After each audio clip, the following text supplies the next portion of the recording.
Ladies and gentlemen, it is showtime and go time. Episode number 327, live here at the late night place to be in the most must-see show on Twitch TV. We are the very best in fantasy wrestling excellence, bar none, period. We are the Archverse TV, and welcome to WCW Thursday Night Thunder. Vinny K's opportunity to try and upstage the Archverse as they continue to head down Glory Road. They are all chasing that spotlight. They are looking to solidify their status and solidify their spots on the main stage that is just a little over a week away now, by the way. Just a little over a week away. Next week, as a matter of fact, there's not even going to be any championship matches. It is going to be nothing but grudge matches.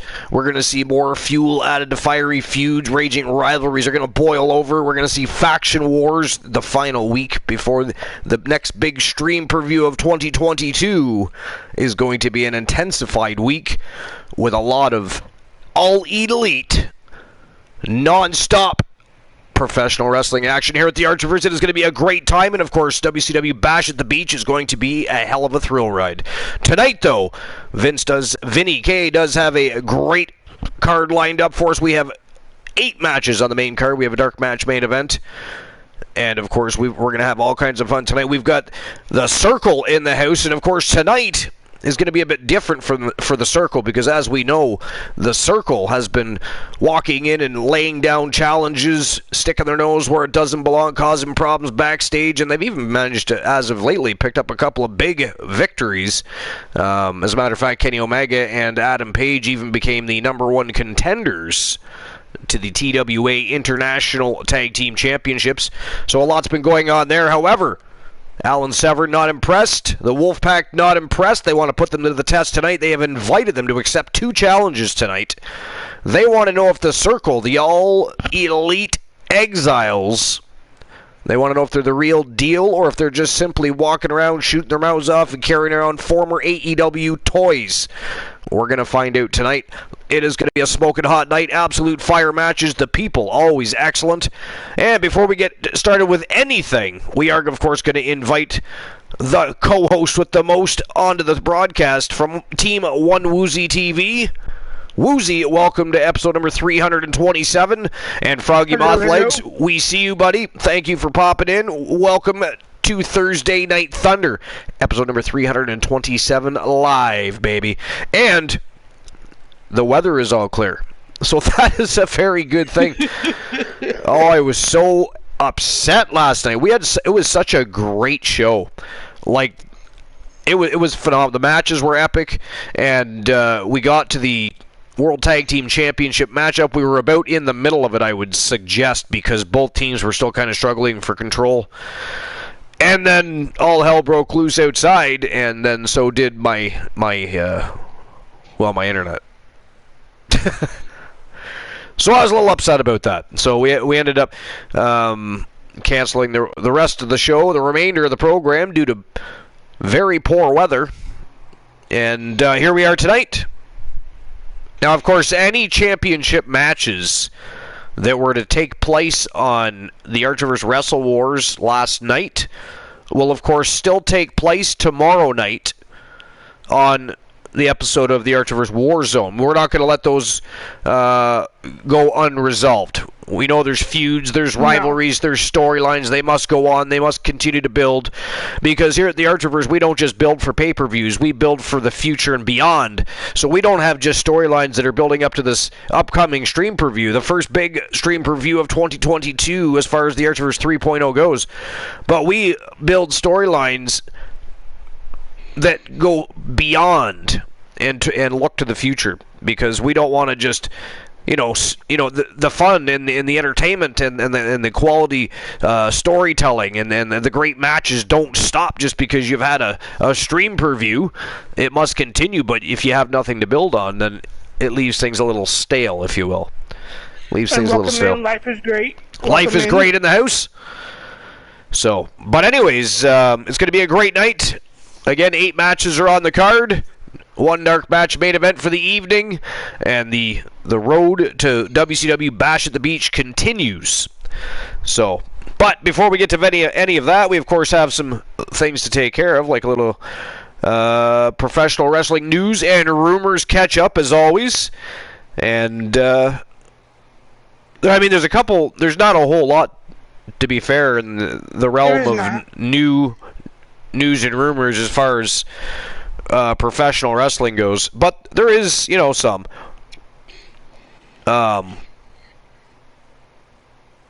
What is going on here?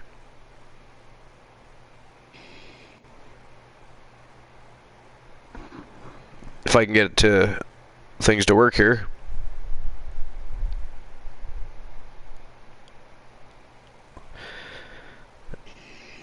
Let's try that again. Well, there we go. I'm sorry, life is great. I'm sorry your friends ditched you. The bunch of fucking assholes for ditching you. My friends ditched me, so y'all are keeping me company at Olive Garden. You went to Olive Garden, and you were supposed to meet friends, and they ditched you. Who makes plans to go out to a restaurant like that and then just ditches their friend? That's fucked up. That is fucked up. I mean, life is great. You can do much better than that. And by the way, not that you should do it right away because it's far too obvious, but you should wait for the right timing and do that shit right back to them. Do that shit right back to them. Do that shit right back to them. I agree with Archer. Yeah, fuck yeah. But anyways, so there's a little bit of backstage news on Vince McMahon and Linda McMahon's marriage, apparently. So let's have a quick look at that and see what that entails.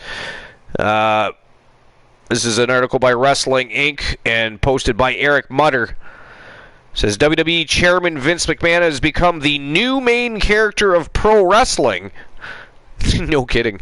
Not the first time. But anyways, following the Wall Street Journal story yesterday that revealed McMahon was under investigation for allegedly paying $3 million to cover up an affair.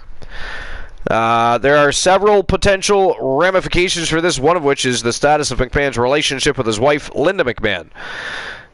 In this morning's episode of Wrestling Observer Radio, Dave Meltzer revealed that Vince and Linda are still technically married. However, Meltzer also noted that the two hadn't been together for a long time. Big shocker. I mean, he doesn't get the nickname the genetic jackhammer, because he was so faithful to his wife. However,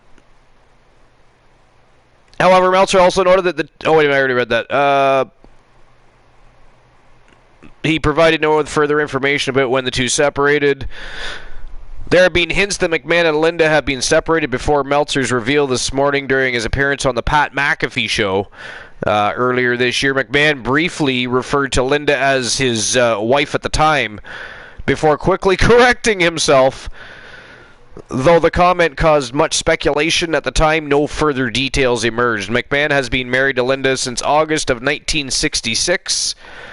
The couple has had two children who you may or may not have heard of, Shane and Stephanie. And they also have 6 grandchildren. Now, Linda, hey, Glenola, the great Glenola, welcome to the broadcast. Welcome to episode number 327.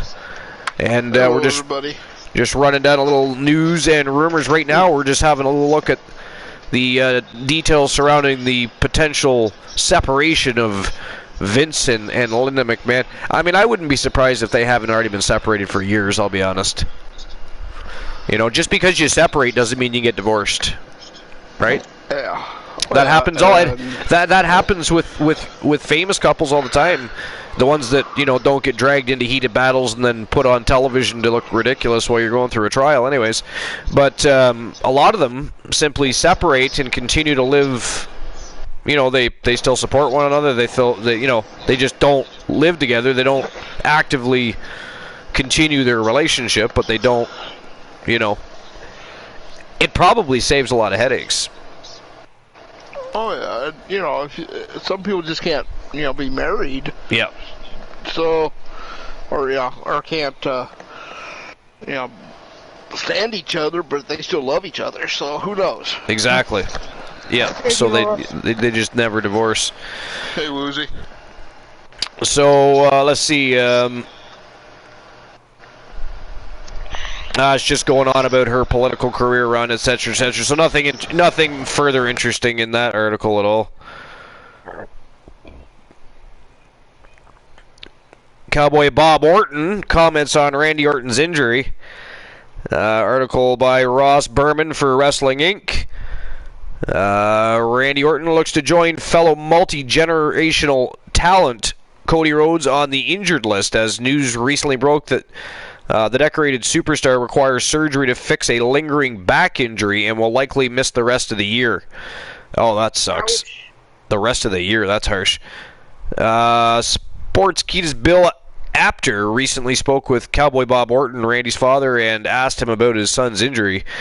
And he said he's got a little bit of a back problem. Bob said while Randy requires surgery, he has been wrestling through the injury for an undisclosed amount of time. Randy's father sounded optimistic in the interview. I think they'll take care of everything with rehab and everything, talking about the medical advancements that have seen wrestlers like Edge and Christian return from what was once thought to be career-ending injuries. Orton also noted that even if it hadn't been Randy's back, the Apex Predators' extended time at the top of the WWE programming is bound to take its toll. After more than 20 years wear and tear on the body is just, it's too much, he said. Orton has not wrestled since May when he and Riddle lost the WWE Raw Tag Team Championships in a title unification match against WWE SmackDown Tag Team Champions Jimmy and Jey Uso on the May 20th edition of SmackDown. And Orton was helped to the back after the match. So it looks like he's going to be out for a good part of a year. That sucks. That's trash heapish. Yeah, it does. Damn. I mean, that's a long time because Randy Orton is a very pivotal part of that company. He still continues to be. And let's face it, if he can get rested up and recuperated, I mean, he probably still has 10 years left.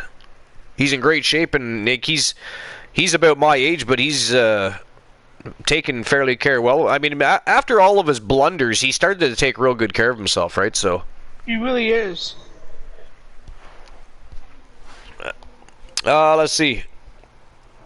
Cody Rhodes apparently shared a picture of Triple H's throne that he destroyed. Pat McAfee, he said it's incredibly problematic about the Vince McMahon allegations. Let's see what that says. McAfee said, so this is an article by Eric Mutter, Wrestling Inc. Says the wrestling world was turned upside down yesterday when a Wall Street Journal report revealed Vince McMahon was under investigation by the WWE Board of Directors for a $3 million payout to former WWE employee. He and WWE head of talent relations John Laurinaitis had an affair with. Am I reading that right? Oh, let me. Oh. All right. let me back that up just a little bit here. Hold on. I'm going to reread that just to make sure I got that right. Vince was under investigation by the WWE Board of Directors for a $3 million payout to a former WWE employee he and WWE Head of Talent Relations John Laurinaitis had an affair with.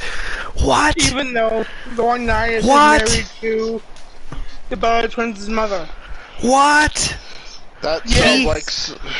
He and John Laurinaitis, so it wasn't like just one of them had an affair with this chick. They both. I mean, what were they doing? Having a threesome? I mean, what the fuck? To me, that sounds like somebody that tried to sleep their way to the top and... Actually, you know what? There's a few people that suggested exactly that. Nia Jax was one of them. About a day after reports of him potentially having an affair back then, in April of 2021, I believe yesterday's article said.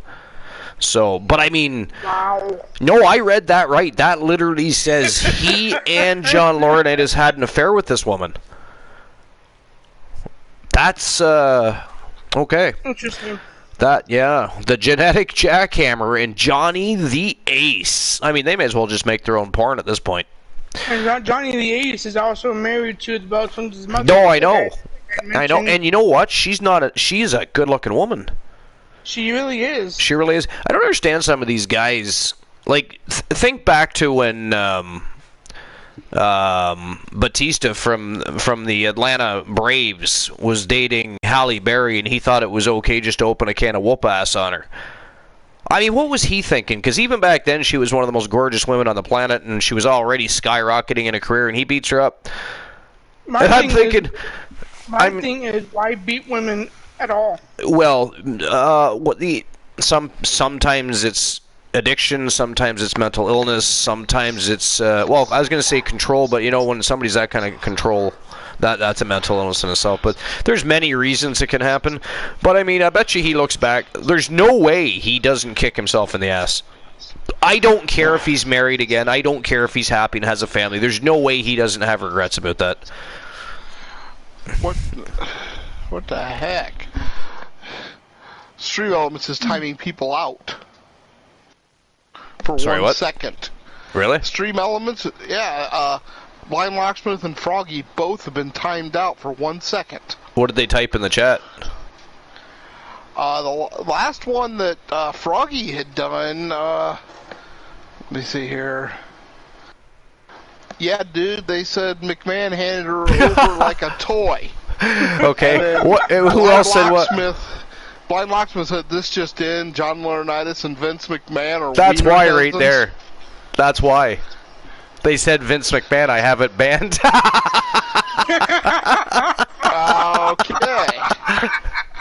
That explains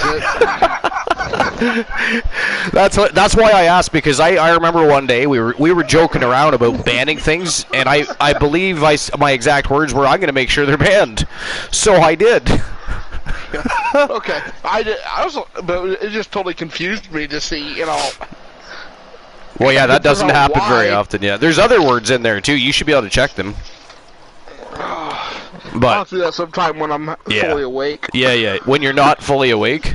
No, when I'm fully awake. Oh, I thought you said when you're not fully awake. I was, hey, could you please call me when you're tired and let me know what your opinion is, please? I'm sure that'd be perfectly coherent and understandable. I mean, Yeah. Speaking of coherent and understandable, do you know who sounds like a I don't know, like somebody that's completely different if you were to speak to them when they first wake up? Oh god, here we go again. Cool. No, Woozy. Me. It's like if you catch him early in the day, I mean, you can understand everything he says all the time. He doesn't get lazy on our asses and make us ask him what he said 5 times. It was Tuesday. I came on the broadcast, I think, and I had just woken up from my nap. Was it this week or last week? I forget. I think it was last week. Yeah, I think it might have been. I don't remember, but I just woken up. I had to rush into here, into my living room, because it was going to be showtime and go time. I sound perfectly, and first thing that came out of my mouth, I just woke up. Well, And Archer took that ball and he ran with it. of course he will. And whose fault is that? Mine. There you go, sir. Don't you be trying to deflect your problematic situations off onto me. We are not stirring the pot. The show has not begun. yet. There will be Not no yet. villainy right now. How dare you? Oh, but there will be villainy tonight, though. I guarantee that. I guarantee that. I guarantee. I guarantee that there's going to be some villainy tonight, ladies and gents. That's one of the best TV chefs around. That Cajun chef. The Cajun chef. So the rest of that article wasn't there with the Pat McAfee interview. There was nothing real interesting in that whatsoever. Actually, it was basically just Pat McAfee saying that he knew sweet fuck all. Basically, what went on over there. The way his role is set up, he bounces in and out. He doesn't have any locker rooms. He's not with anybody. He shows up, does his thing, and leaves. And that's the way everybody likes it. And that's the way they're probably. So he doesn't have any info, basically. But he was definitely a little shocked when he found out, obviously, but I'm sure everybody was, especially when you find out that, not just Vince McMahon, but John Laurinaitis and Vince McMahon both having a little bit of fun with this community bicycle. I mean, I don't know what her name is. They keep referring to her as a former talent, and I'm thinking, okay, can we define talent? Because if I mean, they are not.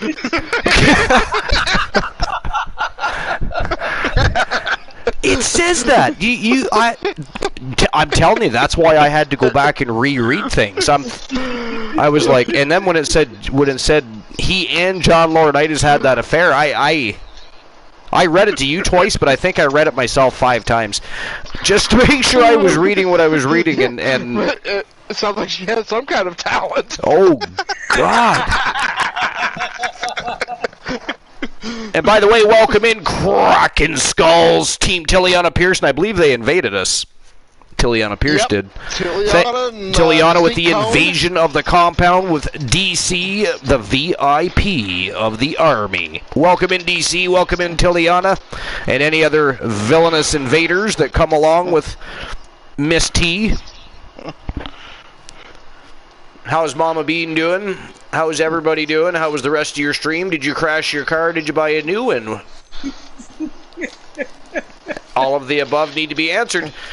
But anyways, yeah, so the shock of Vince McMahon being under investigation for $3 million to pay off an affair, I was under the impression that that affair was to cover up John Laurinaitis' affair. Now I find out that it is him and John Laurinaitis tag teaming. I mean, is that why the tag team division has been getting a push lately? He was a little excited there. He's been tagging in and out with John Laurinaitis. So he wanted to, he wanted a piece of the action. He's pushing the tag team division again. Good Lord. Wow. So yeah, that's all the rest of that. Pat McAfee just basically said he didn't have any real information on the situation, and it is. And Glenola's already opening up betting lines here. Looks like Tiliana. Yep. Tiliana's beating you to the other rounds. Look at that. I noticed. How dare you, Tiliana? Glenola, that's Van Hammer material right there. Stepping on Glenola's toes. Shameful. Now Glenola's doing it right back. Fuck you, 5's mine. It's battle. Open the betting line right? It's a battle over betting lines. The betting line battle, baby. So I believe there's just the one dark match tonight. Yeah.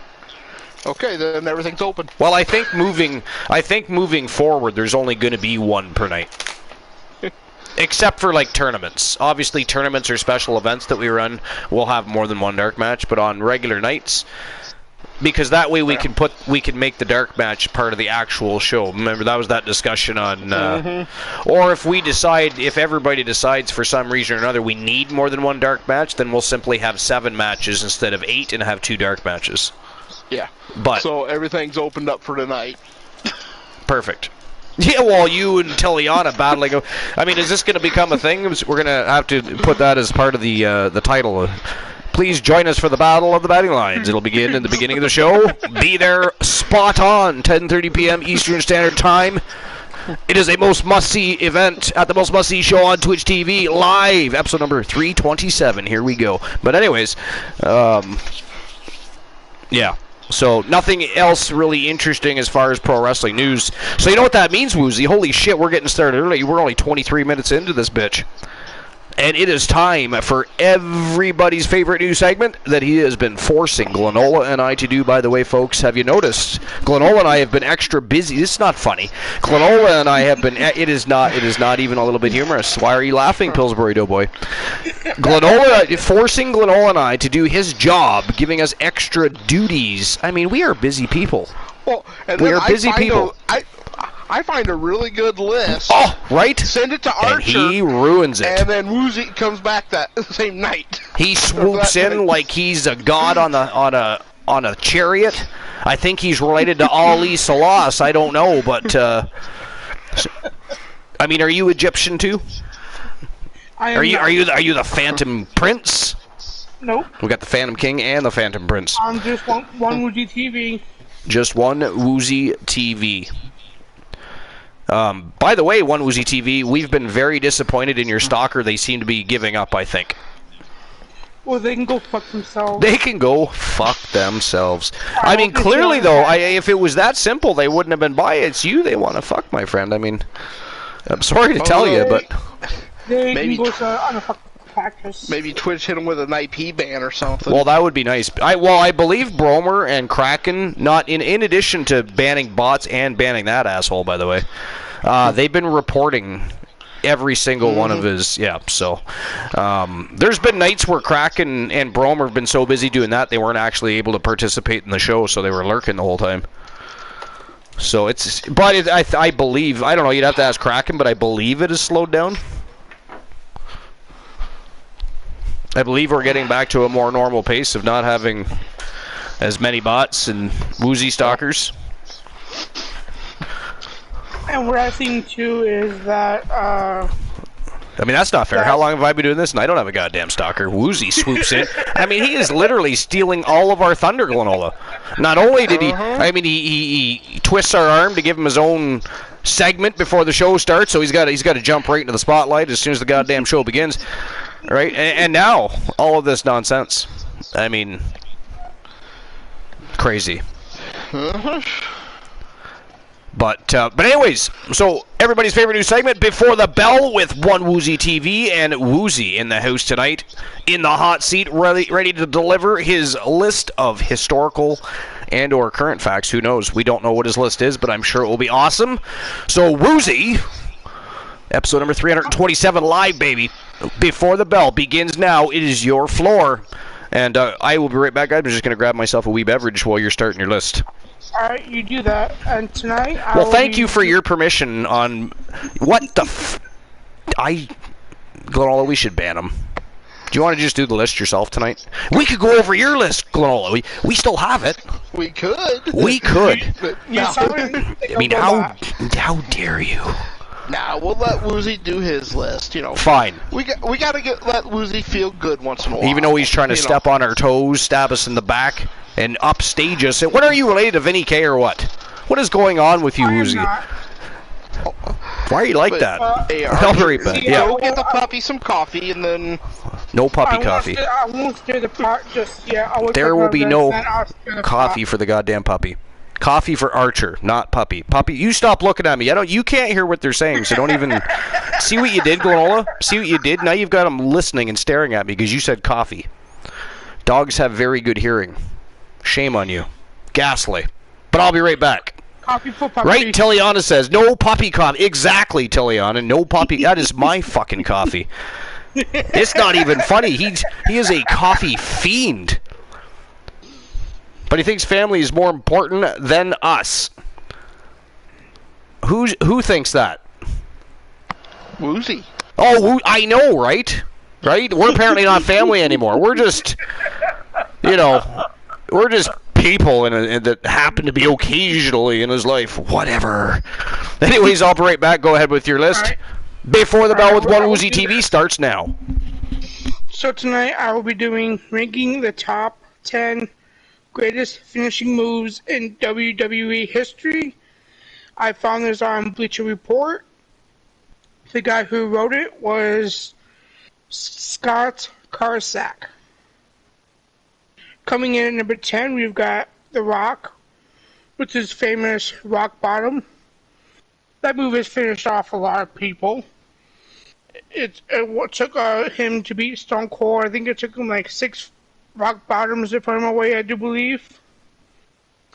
That was one of the greatest matches I've seen in history. But that movie was fucking fantastic, though. Coming in at number 9, we've got Big Show and his damn choke slam. See, honestly, I would prefer Big Show's WMD as his finishing move with the choke slam. When he first came into WWE, his choke slam was brutal. He would put his opponent 10 feet in the air, then he would set him down. He once put someone through the damn ring with the power of his choke slam, because it was that fucking brutal. But over the years, it got weaker and weaker. That's probably why he chose to do the knockout punch instead. Coming in number 8, we've got Triple H's pedigree. Honestly, that move has been manipulated so many different times.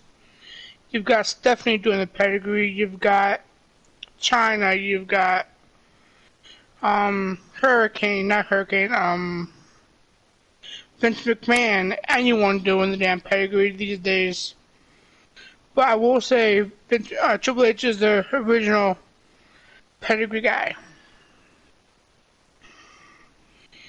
Coming in number 7, we've got Shawn Michaels and his Sweet Chin Music. Honestly, that move too is also phenomenal. It can be hit. He can hit anywhere. The opponent could be jumping off the top rope. The opponent, he could just come out of nowhere and bam, hit it. Just no matter what, any time, any part of the match, you can just swoop in and hit it. Coming in at number 6, we've got Kevin Nash and his jackknife powerbomb. That move, oh my god, that could actually be the powerbomb from hell, powerbomb from hell, or the last ride or whatever. But his kid is just so damn tall. It's like he's on a fucking skyscraper and just throwing you down like you're a fucking piece of paper. Coming in at number 5, we've got Jeff Hardy's Swanton Bomb. That move, I wouldn't say it was its greatest finisher. I wouldn't say that at all. So with that one, no, I won't even put that in the list. I have returned. Welcome back. Alright, how's the list going? So far, so good, until we got to number 5. The Swanton Bomb. The Swanton Bomb. Sorry, what was the list again? 10 greatest finishers in WWE history. Okay. Now, was it top 10 or just 10? Making the top 10 greatest finishing moves. That's what I was afraid of. It was a ranked list. See, that's why I hate when they put the word ranked or top, because the Swanton Bomb, I mean, come on, man. No, Archer, the pedigree's already been done. Sweet Chin Music's already been done. The Rock Bottom's already been done. And then they lead in with the Swanton Bomb? Yeah, and those were in the, those, like, the Rock Bottom was number 10. Joe Link says, remember when he tried jackknifing the Big Show? I remember that. Yeah, and the jackknife powerbomb is one of them. Yeah. The Big Show chokeslam. Well, nice, I'm caught up. Excellent. Yes. And then coming in number 4, we've got Randy Orton's RKO. The AKO is far better, I'm just saying. Yeah, the AKO is a lot better. Diamond actually better than both. As a matter of, well, actually, the RKO is a modified version of the Diamond Cutter. Actually, I believe Diamond Dallas Page actually helped him perfect that. He did. Yeah. So that's an interesting piece of historical fact for you there. In WWE, the RKO is one of the best moves.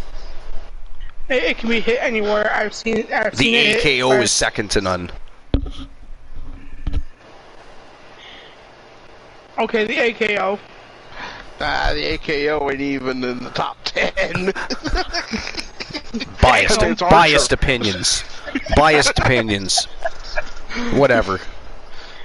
And coming in number 3, we've got Mr. Perfect's Plex. You know what, though? Goodness. The way he executed that move, first of all, it was a perfectly executed suplex, but then he managed just to tug you in nice and tight and keep you pinned there. Like, it was like a perfect bridging suplex. Like, it really was the perfect plex. He did that very, very well. I don't think anybody has duplicated that, really, in my opinion. But try saying that 5 times fast. The perfect plex? Perfect plex. Try to say that 5 times fast. You can't. It's a tongue twister. I can't even say it one time fast. Yeah, but that's a low bar, Woozy. That is a very low bar. That is. Next on the list. Coming in number 2, we've got Rob Van Dam's 5-star frog splash. Well, you know. I mean, I'll be honest, I would not want somebody jumping on me with that. And you know what? I'm sorry. No offense to Rob Van Dam, but Eddie Guerrero did it way better. He did. That's what I was about to say. Eddie Guerrero, he got so much. Go watch any footage of him doing a 5-star frog splash. He gets so much hang time and then comes crashing down, and somehow each and every time safely on his. The only thing that I saw RVD do with it that was better than Eddie. Froggy Mouth Legs is frog splashing people. Was that RVD could change directions in midair. Yeah. He you could. Know, that was the only way it'd be better than Eddie. But I mean, Eddie could too. Eddie did that before, I believe, when he was wrestling Brock Lesnar. He launched himself off the turnbuckle, turned himself, and landed on Lesnar with the 5-star frog splash. So does Montez. He did that too now. Montez. Oh, you know what? Montez forged the future of the business as long as he keeps his head where it needs to be, type of thing. He really does. Yeah, he's awesome. Like, that guy is so agile, athletic. He's got, he can high fly. He's a fairly, he's not the smallest dude in the world. He's not the biggest dude in the world, but he can go. Yes, he can. He's exciting. He's an exciting guy to watch. He's good on the microphone. So. And then, topping out the list, at number 1, we've got Undertaker's Tombstone Pile Driver. Yeah, well, and do you guys remember, now he stopped doing it, I'm sure after talks with Vince, but remember when he used to do the jumping tombstone pile driver? Yes. Mm-hmm. That was crazy. And he managed to do, even though he did it safely, I know there was a discussion for not doing that. It's just like when Owen Hart used to do, his version of a sit-down pile driver, he would jump to do it and lunge himself backwards. It's actually what ended up hurting Steve Austin, but yeah. But I mean, it comes with the territory, right? I've only heard one accusation of Undertaker injuring somebody, outside of kayfabe, and it was all bullshit. Yeah, probably. They watched they've actually watched the video. Who was it? Hogan. Supposedly. Oh yeah, I remember. Yeah. I remember something about that coming up. Video and it's like, nope, your head wasn't even close to the mat. No.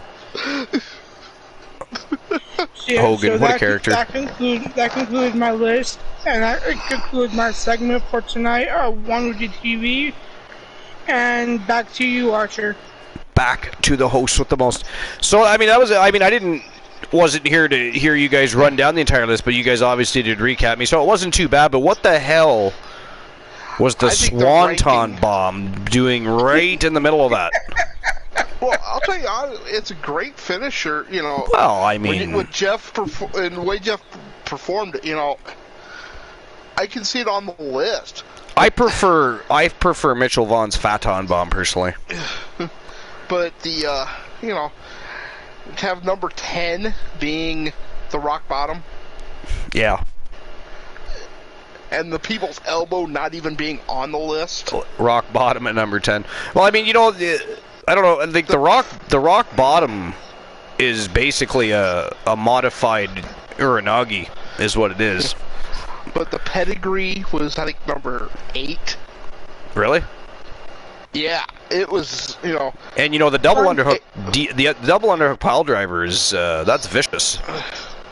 That's why I asked or verified with Woozy if it was a top 10 or just 10. Just 10. Yeah, because I was hoping that this was not a ranked list. I hate when they put ranked or top, and then damn well that it's just their that's the other problem with it.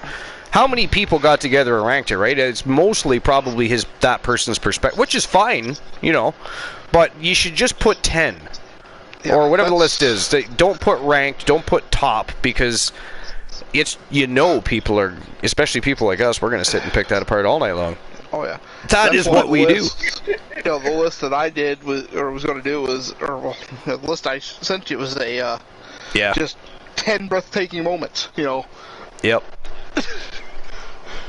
So. And I even, it was even named by the person, so that it was obvious that it was their breathtaking, moments. It was, moments that took their breath away. Yeah. The list I was going to do tonight, if Woozy was busy again, was actually going to be the 10 OMG moments in professional wrestling. We'll have to maybe check that list out at some point. I'll do that list tomorrow night. I believe, because I had a quick gander at it, and I believe one of the moments, the OMG moments on the list was Vince McMahon's limousine exploding. Yeah. Yeah, that would definitely be. I remember that. Oh, yeah. That made mainstream media, man. I mean, they had everybody fooled with that one. It turned a lot of heads and caught a lot of eyeballs. And so, to be honest, how long would that have gone if the situation hadn't become what it was? Yeah. Yeah. With the death. Yeah. They could have dragged that on forever, but there was legitimate concern for what it took taking place.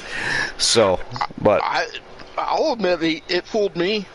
I fooled a lot of people. I mean, I didn't believe it, but I mean, me neither.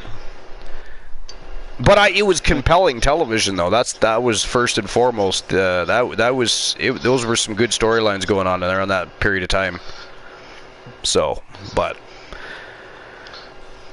Speaking of storylines, as we are about to begin WCW Thursday Night Thunder, as you can see, MJF, the Circle, the all-elite exiles have been poking their nose around and sticking their nose where it doesn't belong, picking fights with people. They've even picked up a couple of wins. Hell, Adam Page and Kenny Omega just became the #1 contenders to the TWA International Tag Team Championships.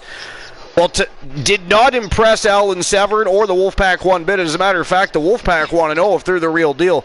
Are they the real deal, or are they just former All-Elites toting around former AEW toys around their waists? They want to know if they are prepared to throw down tonight. So we're going to find out later tonight if they've accepted those challenges. As you can see, MJF is here. So I'm going to guess that MJF probably not going to back down from a fight. Who from the Wolfpack it's going to be, we're going to find out. If you've already seen the teasers, you might know. If not, then it's going to be a surprise.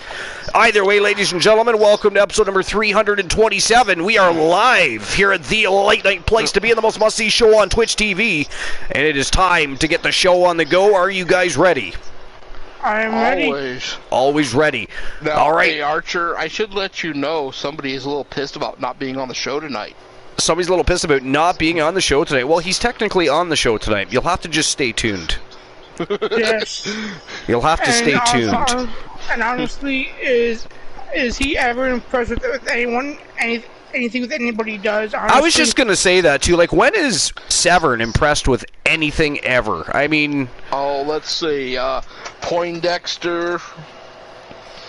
That's I mean, you hand Severn a steak, he's questioning the cattle it came from. I mean... That's not a part of the wolf pack.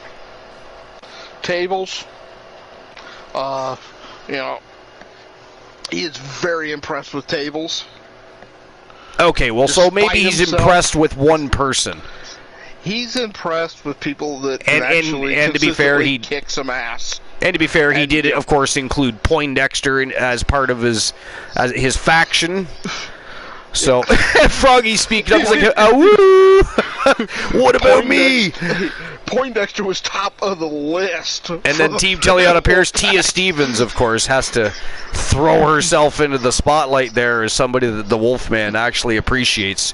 Whatever. Stop stepping on our toes. We're sticking to our guns. Severn is impressed by nobody except himself.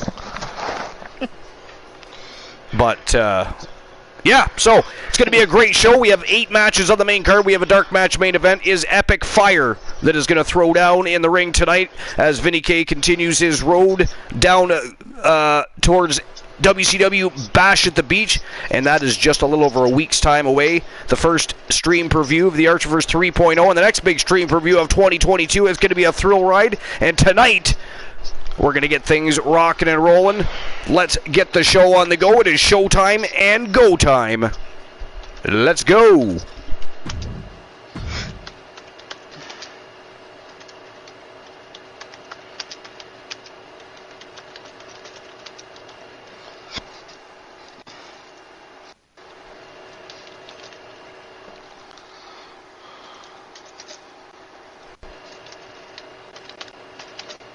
Signal over there, Cyber.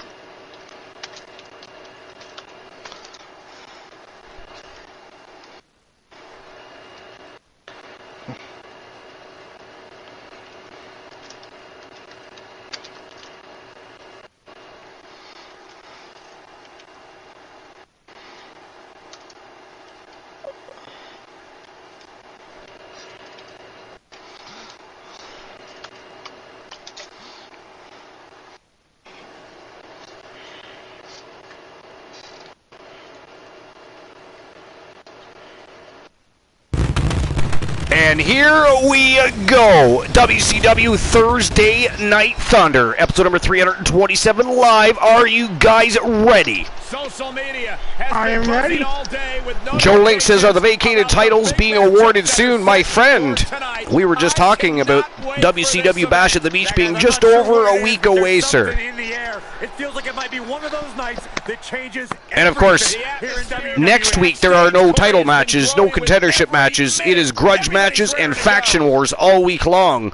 So therefore, those championships would be up for grabs at WCW Bash at the Beach. Unless for some reason there's something that prevents that from happening. So, alright, here we go. First match of the night. A trip to the Mixed Match Challenge Tag Team Championship Division. And we've got the team of Stone Cold Steve Austin and Tony Storm, the Outlaws. Actually, sorry, not the Outlaws. I forget what they call themselves. We'll find out when they come out. And Monster Eclipse, Big Bubba Bruno, and of course Stephanie Wolf. They are the reigning defending Archiverse Mixed Match World Tag Team Champions. And Stone Cold throwing down a challenge to Big Bubba Bruno. He and Storm would like to take those championship belts off the waist of the Samoan Lion. Is that going to happen? I don't know. We're going to find out. It is the first match tonight. It's how we're setting the tone to get everybody revved up, ramped up, and ready to go for the evening. And I'll, of course, open up the betting lines because they have been opened. Of course, we had a battle of the betting lines earlier to start the show between Team Tiliana Pierce and Team Glenola. Team Glenola was attempting to be his humble self, his finer-than-frogs hair persona, and open those betting lines for everybody. And then Team Tiliana Pierce swooped in like a villain. Stole two of them. Right? Stole his thunder, stepped on his froggy toes. I mean, those green little things are swollen and bruised because of Team Tiliana Pierce. I just went back and looked at the preview for tonight. The teasers? Yes, you did forget a very important match. No, I didn't. Well, it sure isn't there. There's no important match missing from tonight's show. The WCW Tag Team Championship. That is not and was not going to be tonight. That was what it was mentioned. No. Bash at the Beach. It was being saved for the pay-per-view, and there's no championship matches next week. Yeah. Okay then. Yeah, because. Yeah. I mean, we're not going to give up those titles before the pay-per-view. Are you kidding me? It is. Hey, listen. We were going to have a tag team title match. It was scheduled. Somebody exploded the titles. That is not my fault. Granola. Yeah, then I set it up that, the young tag team, that hadn't had a chance. Would have for the pay-per-view, though. I wasn't doing that before. Yeah. So that was the misunderstanding, because I thought you were doing it for this Wednesday night. Well, no, there's too much going on to just, leapfrog people, so to speak, and jump that match to the top of the card. No, that's something, and there's other tag teams that'll be involved with that, obviously. So, pay-per-view. Yeah. All right, the premium. Oh, I gotta hope. Here we are talking about the matchup and the stream preview coming up, and I haven't even opened the damn betting lines yet. Hold on. Well, at least he hasn't started it yet, like the other night. Right. Until I'm here says, Seven ain't impressed with Tia. He's just impressed with how we see how it is. No, hey. You are part of the wolf pack, just not officially, because I'm not sure about how much space is in the thing will allow. But no, Tia is part of the wolf pack. She is, yes. All right, there we go. So who walks out the Archerverse Mixed Match Challenge Tag Team Champions? Is it going to be Austin and Storm or Monster Eclipse? You got 5 minutes to make your bets. And there we go. Betting lines are open. And it is showtime and go time. Matchup number 1 for the Archerverse Mixed Match Challenge World Tag Team Championships. Storm and Austin versus Monster Eclipse. Big Bubba Bruno and Stephanie Wolf from Team Soul Embers. Let's go. Oh, and I actually put a few of the people that the Wolfman is impressed by in the chat. I think it's propaganda. It's like leaflets being dropped before a bombing. Interesting. Yeah. Well, then he won't believe if Archer was on the list. Which he is not. Yeah, I was going to say, there's no way he's on that list. Alan Severn impressed by Elijah Archer. The Trailblazers, that's it. Non-Wolfpack members. For some reason, I thought Outlaws, but that's Joe Link's team.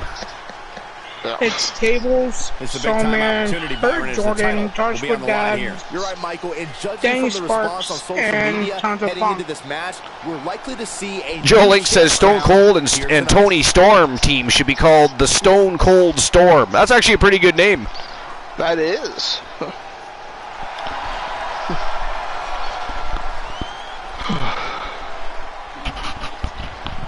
Stone Cold Steve Austin, multiple-time champion and tag team champion, of course, multitude of other championships, and Tony Storm, former women's champion,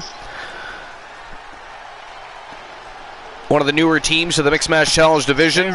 Already have a win under their belt tonight, throwing down a challenge to Big Bubba Bruno. Of course, Bruno doesn't turn anybody down, so you knew how that was going to turn out.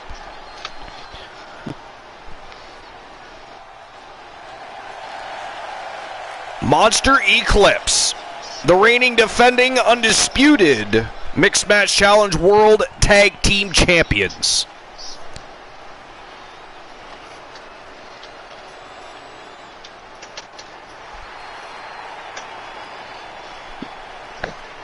I'm surprised the Wolfpack aren't trying to steal those titles too. Oh, I suppose that's going to be up to Tia Stevens probably and Marcus Stevens at some point. They've done that before. They've been the Mixed Match Challenge Tag Champs in the Archerverse 2.0. Social media buzzing as it always does when this competitor defends his title. This is going to be good. Did Big Bubba Bruno get bigger? I feel like he's larger tonight. Kind of looks like it, doesn't it? I know, look at that. He's ginormous, that guy. The Samoan Lion. It's more like the Samoan Bear, really. Samoan Walrus. Walrus. All right, here we go. Tag Team Championships on the line. And again, for those that are newer to the Archerverse, I don't know how many people that are still this new, they wouldn't know about the Mixed Match Challenge division, but it is possible. The intriguing and interesting part of the Mixed Match Challenge division is that teams can challenge for the titles on a singles competition level or a tag team competition level. And we, of course, see matches on both. So it's a very exciting division to watch. And has very quickly become a favorite. The division is getting deeper. It spans 3 brands. It's one of the only championships that does that. The rest of them are specific to their brand. And I'll be back in 5 minutes. I got voice pan back granola. Whoa, granola with the bliss on Woozy. No, the full voice band. It was not the bliss. I got co-host voice band. All right, here we go. Stone Cold Steve Austin and Big Baba Bruno, BB King, the Samoan Lion. It is go time. Who's walking it with that belt? Well, those belts, technically. Because if Austin is able to beat Bruno, of course, Stephanie Wolf loses hers as well. Any champion's riding high. Cole, what do you want them to skulk around, bum that they're the Bruno best? just shoving Austin around here a little bit. Forget it. Big kick to the midsection, though, by the Rattlesnake. And unleashing havoc now. Some strikes by Austin, tosses him down onto the mat. Wait, trouble here. Can he get it? And look at this, he's got a single leg crab. Or sorry, single leg camel clutch locked in already here. Trying to tap out the Samoan Lion.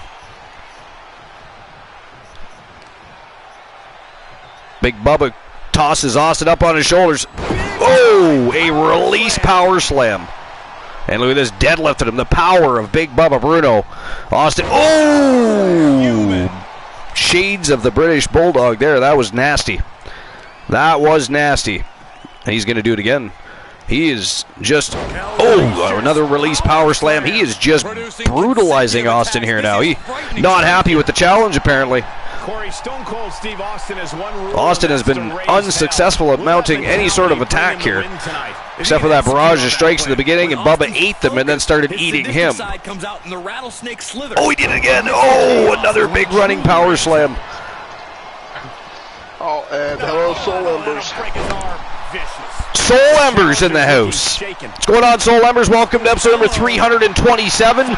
And tonight, the weather is all clear. We'll actually get to finish this show. That was ghastly last night. Broadcast cut short due to severe weather. But tonight we are all good, ready to rock and roll, and we are going to do just that. Holy shit! Big Bubba turning Austin into a pancake as he continues to batter and bruise him. Austin trying to mount a comeback here. But look at this, the big tree trunk of Bruno and a liver shot right in the midsection, and Bruno right back on the attack. Oh, pendulum backbreaker. He's got him pressed over his knee here. Steve Austin in a lot of trouble here as Big Bubba Bruno just continues to dominate him. I don't think anybody expected this. I did not expect a domination on Steve Austin. But Bruno is doing just that. Uh-oh. In the late stages of the match. Oh, good Lord, Austin's in trouble. Oh, Austin countered. Wow, power slam midair, and Austin, oh, he went for a stunner. Couldn't nail it. We got the inverted atomic drum, though. Got him right in the no-no square. Rapid shots right to the gut. Good night. Swear jar time. Nice.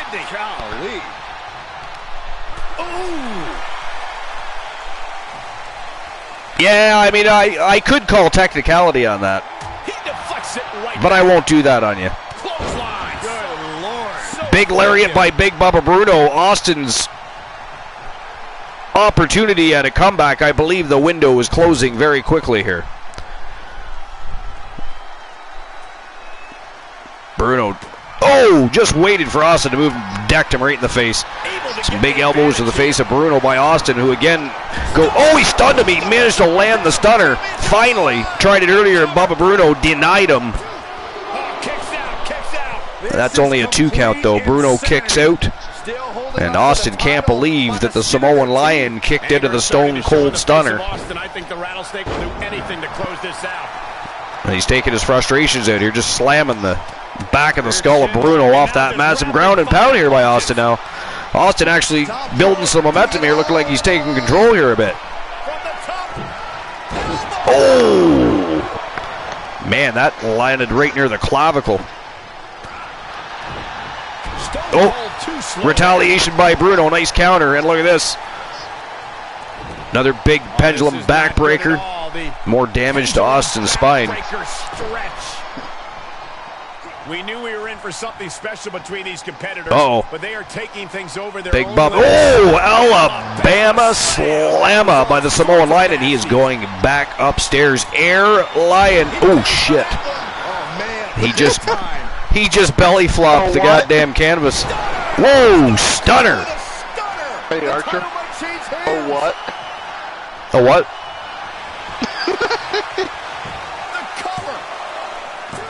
What did I say? Oh, shit. Fuck! Did I really? Son of a bitch! I'm gonna let you finish this match out. Okay. God damn it. I was doing so well this week. Damn, I made it through 1.5 nights of swear jars, and tonight I get fucked. God damn it. And I was still looking at it when you fucked up my name, too. That should have been a constant reminder in my face. Don't say those words, but no. Don't say frig. Let's say fuck. Don't say poop. Let's say shit. What a great idea. Not funny, Woozy. You are not funny. But it's funny how Woozy just happens to make it back to the broadcast right when I should be banning myself. But Glenola has said I could make it through the rest of the match, so there, you little grave jumping bugger. How dare you? Big Bubba Bruno with a shoulder strike, just deadlifted him like a barbell, man. He's just military pressed him. Ooh, and dropped him face first on the canvas. It's not funny, cracking skulls. How dare you? Do not stir the pot. Oh, Jesus Christ. Bruno just headbutted him right in the face. Oh, shit. Oh, Austin. Austin's in trouble. Oh, shit. Oh, I think, does he even have lungs left? I think they just popped out his back. Wow, he kicked out of that. Apparently he doesn't need to breathe to kick out. It's just instinct, I guess, at this point. Ooh, a vicious DDT, nice counter.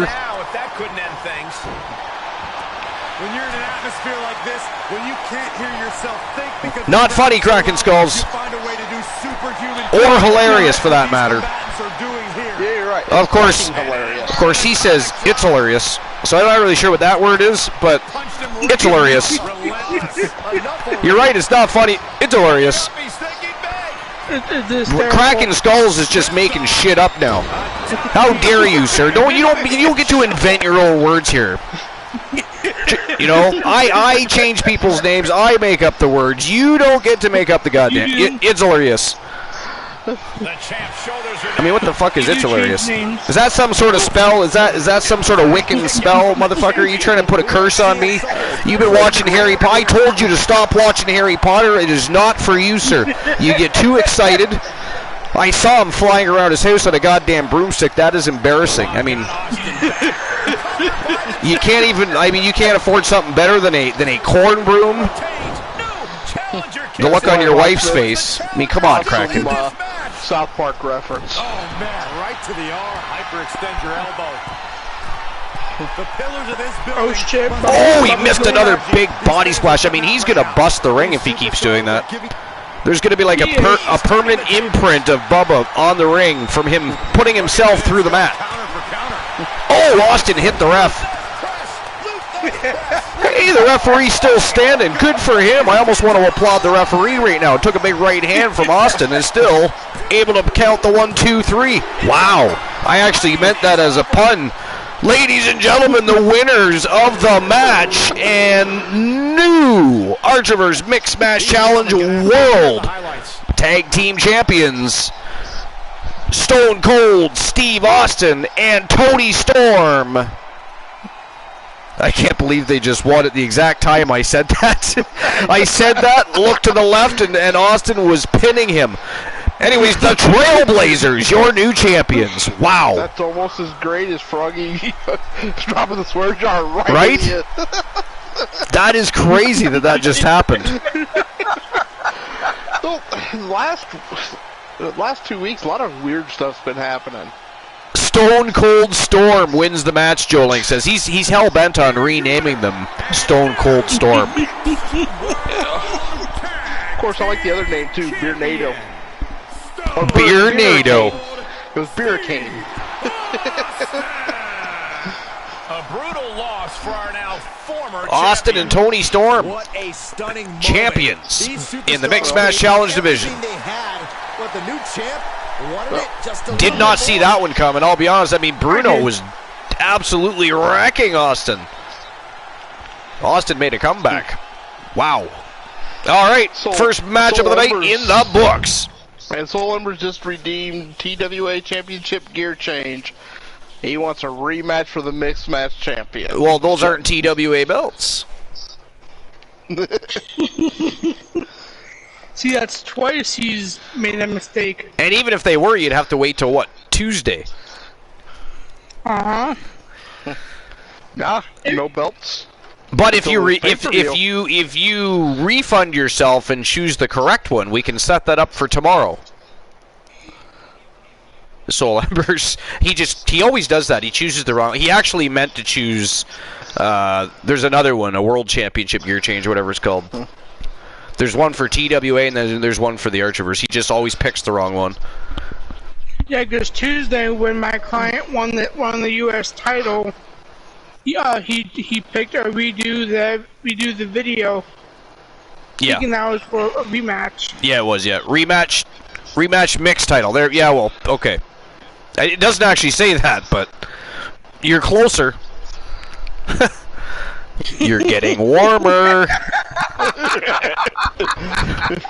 Soul Embers, can you find the hole?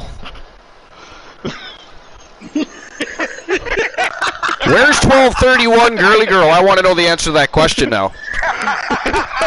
Soul says, Archer, I'll ban you. All right, the next match of the night, a trip to the tag team division. It is Mustache Mountain versus Legacy. And this is simply a battle for contendership. Like, not literal contendership, but to keep in contention for contendership. These two teams have both been on a bit of a tear. They're both looking to continue that pattern and head towards those tag team titles. A win over one another would keep them heading in exactly the direction they want to go. So we're going to make sure we open the betting lines for this matchup, and then it is showtime and go time for the second match. I got some bad news for you. Hang on, you're banned for the next two matches, just so you know. Who is? So I was just going to let him know. You're banned for the next two matches. Nice. How dare you? No, this Soul match Embers. because you caused. And next match because No, I know. Yeah, I knew that. I knew what you were talking about. I was already looking at the screen. Soul Embers, Okay. And Joe, but don't worry about it. Joe Link just sped up the man. Oh, Soul. Joe Link He trumped your ass, Soul. Trumped it. Hopped all over it. Slapped it. Tap danced it. Woo! Take that. See? That is... Son of a bitch. Son of a bitch. Now that is just fucking spiteful, right? Right? That's fucking... No, I can understand. I can understand somebody spending 3,500 points. Man spent 7,000 points just to make sure I was banned for a match. That is just pure fucking spiteful. Where is your wife? Where is 1231 girl? We must have a conversation about your bedside manners, sir. What the hell is going on here? Oh. Oh, there goes Kraken.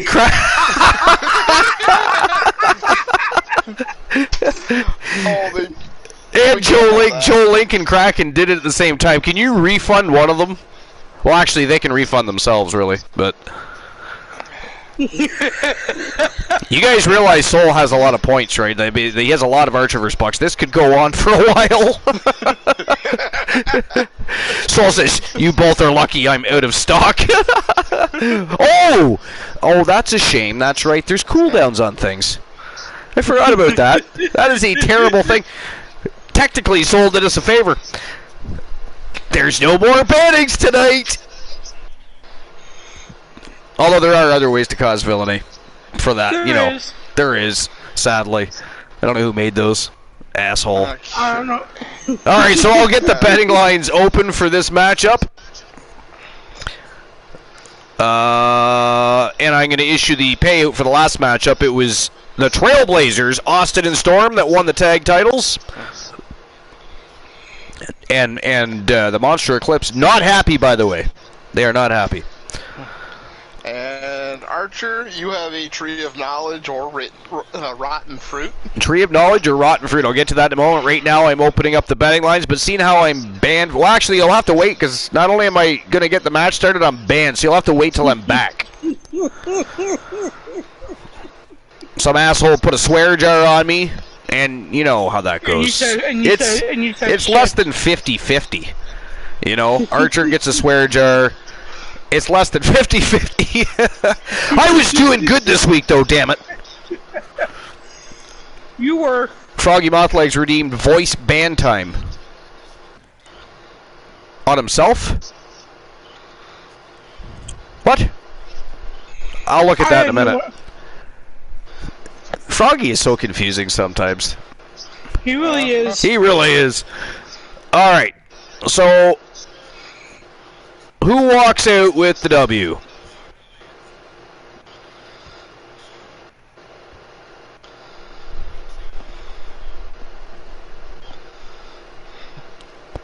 Is it going to be Mustache Mountain?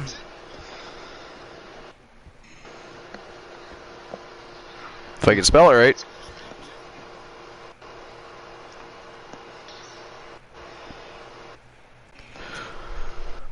Or Legacy?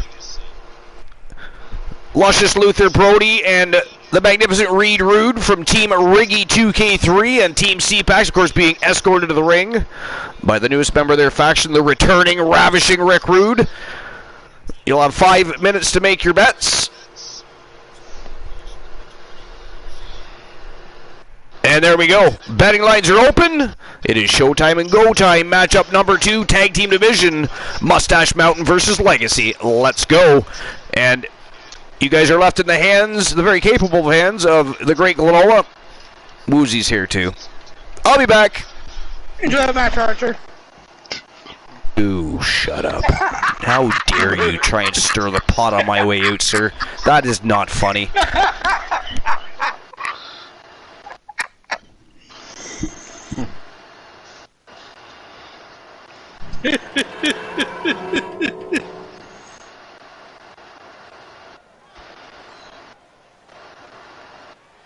Yeah, I'm going for Mustache Mountain. Mostly because Brody thinks he can outdance me, which he cannot. My client can outdance him any day of the week.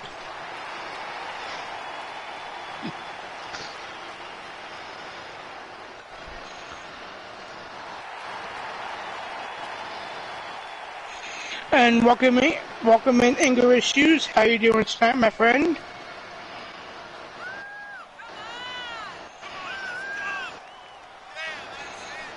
Our very own Incredible Hulk. Anger Issues.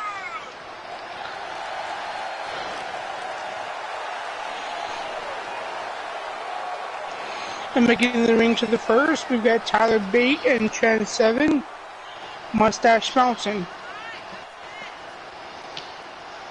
Which they are a good tag team. They really are. But they cannot. I'm hoping they do beat Legacy. Granola, who are you going for in this match? It's a hard one.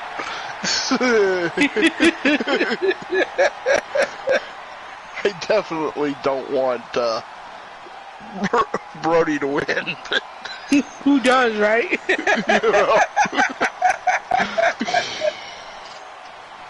They're here. Now making their way to the ring, we've got Legacy.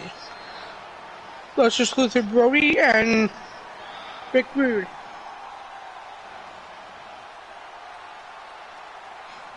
Known as Legacy. One guy who thinks he can dance, which he cannot.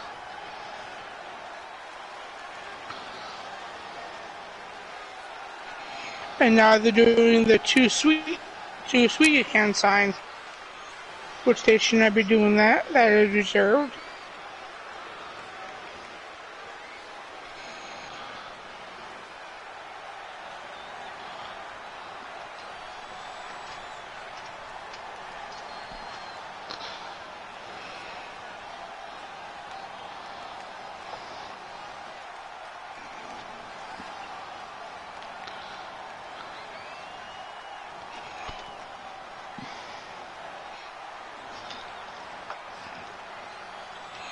Froggy says, Tyler Bates. Nah. Nice. The White Locksmith one says, I went mustache on because Tyler Bates is a big, strong and this boy. tag team match is sure to be filled with exciting action. These teams want the win bad tonight, and they'll fight hard to get it. Interesting. These superstars look like they're all business, not a weak link among them. Kick to the gut. Ooh, brutal forearm. Nice nice punch to the back. Now reversal. Oh God, face first. Now Ooh, face he plant to retaliates. Tyler Bate. Reversal by Bate. Pushes him off. Reversal. Kick to the gut. Goodness, did you hear that chop? No, Gets shove off. cracked by the overhand. Reversal by Bate. Punch by Placing Bate. them into the corner. Knife edge Going chop. to the corner. Had that one Chop. scouted. Reversal. Arm ringer applied. Oh my goodness, They're, that might really, have snapped the they're finger. both struggling for control. Vicious shoulder tackle in the corner. Alley-oop. And he goes for the pin. Nice move.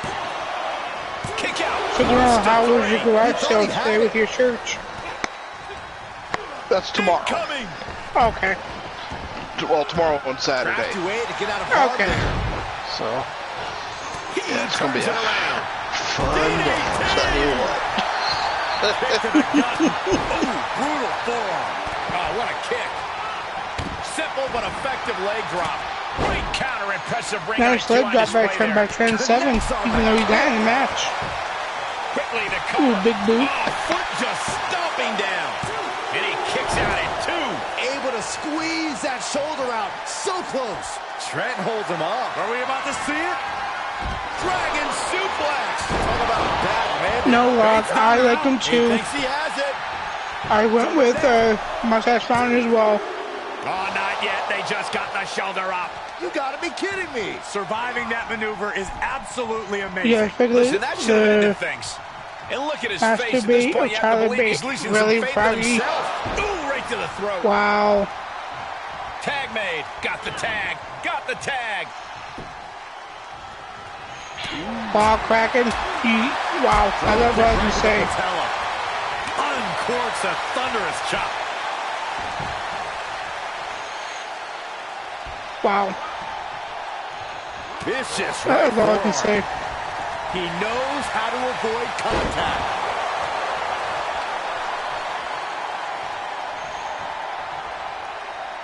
Right on the chops. Yes, Kraken, I'm at a loss He for gets words. tagged in. I'm just speechless right now because of that. So much damage inflicted. He's feeling the effects Yeah, I of know that you do, last hit. Kraken. Oh, a flurry I know of you strikes. do. Just mounted with punches. And not, oh, a nasty stomp to finish it Ooh, off. Trend 7 has been busted open. Definitely not where you want to be right now. Just carried like a rag doll here. Straight impact on the throat. Kraken says Gets it's reversed how on we look, 7. to be honest. That'll turn your skin red. Well, English, you have to wait and find out. Hoist it up. We don't spoil it. Tag is made. Kraken, one option is Kraken Souls, you hear what you want to. Elbow drop English, right on Brian, point. to your right. He hears what he wants. Ooh, that hurt. It's selective Face hearing. crusher. What a clothesline. Ouch. Alright, English, you look away, my friend. Shoulders down. Yeah, no, he doesn't get the 3. How in the Ooh, world that did he was a kick close count. 2 3/4. This isn't going to be pretty. Nice suplex. Yeah, Kraken, we know. Suplex. He's starting to struggle here. This is what the purpose of a tag team is. Don't be afraid to use the resources We know that and for a help your fact. partner offers. Am I being diplomatic enough, Cole? You always have.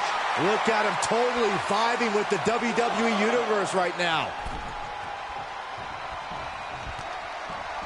Oh, flipping the script on him. My option says, your issues, long as you're gurking like Kraken, LOL. Just like that, Trent finds a counter. Always will. Yep, Kraken, we know. Boom, DDT. It's Ooh, been a nice hard-hitting affair DDT here tonight. by Trent 7. Competitors are going to have trouble walking on their own after this one. Kick out by Brody, leap by Brody. Oh, We just lose the Brody kicked out 2 3/4. he's tagging out. Ty Bate gets tagged back in. Ooh, rush through the Brody blocks that move.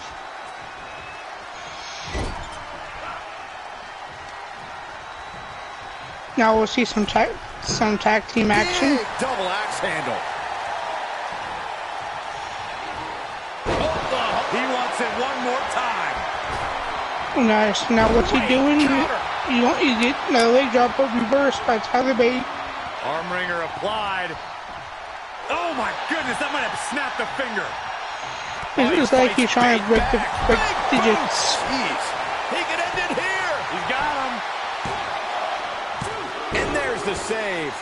Pinfall attempt. Nope. Listen to this. Trent 7 breaks It's it up. electric. Oh, right in there. Reversal by Trent 7.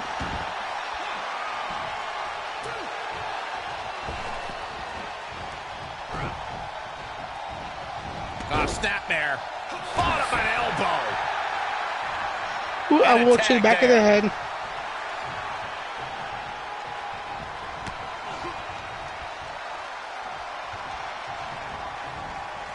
He's burying elbows to the midsection.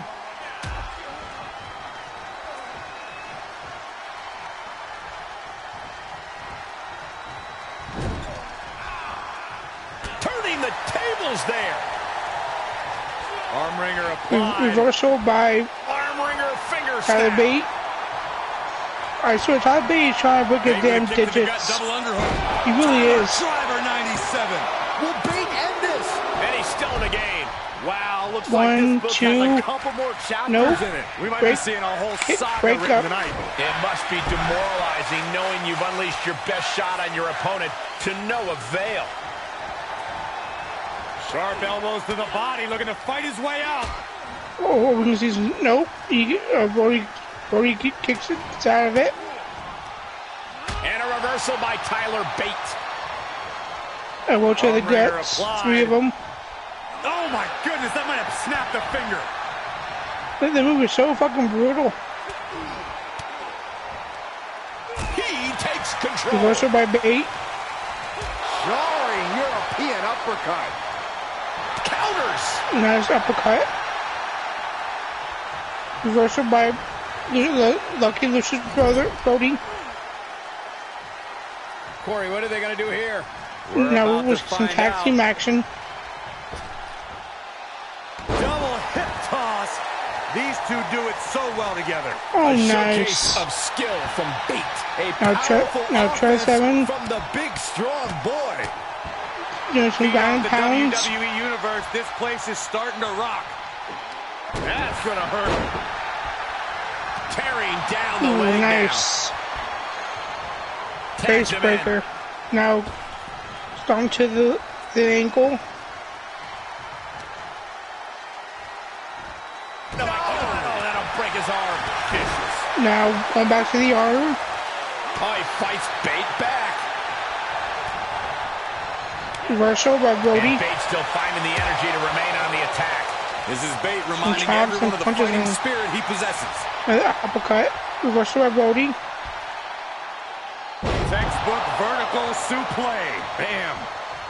That should do it right there. Pinfall. This match 1, is still going on, 2. defies all reasoning. Ooh. Tyler B kicked out at 2 3/4. Oh, it's almost an upset, folks. Great wherewithal on the counter. Did you hear that impact? Reversal by Bate. Sharp jab. Reversal by Lucky Lucius Brody. Series of strikes to the back. Clubbing blows. Luther Boner? Yeah, I know. And a reversal by Tyler Bates. I'm being tongue-tied, I know. And scissors takedown. Very nice. Nice. From the Bate top. going up. Oh, huge miss there. Oh, what a clothesline. Forcefully delivered. Now trampling the opposition. Gets the tag. Right lock. Commercial, I know.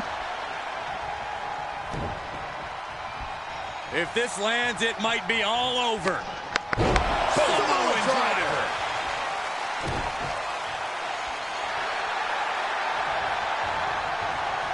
Reversal by Rude. Trent's tied up here. And a clothesline. Hit that just as Damn. hard as his opponent does. Pinfall attempt. 1. Nope, we let it go because Bate came in the ring. On 4 leg drop, Feeling like it's over for 7. which he And he connected. stops the count for his partner. He let it go again because Bate got in the ring. Tough position to be caught in here. Up and over. Everyone is on And their folks, feet in this that's an building. attempt for a drop. Absolutely showing the respect for all the exertion these athletes are putting each other through.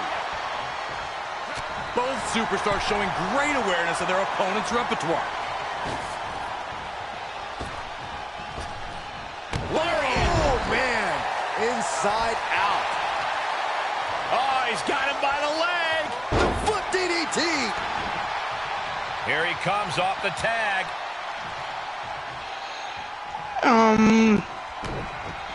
KOP, why would your points get refunded? He's one step ahead there.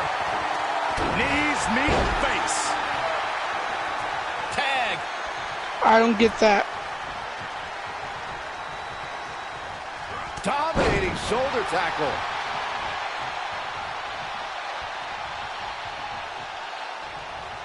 Oh, my God. Oh, and a backbreaker. Right to the spine. Clean tag for his partner. But yes, welcome in KOP. Oh, God, that'll rearrange your skull.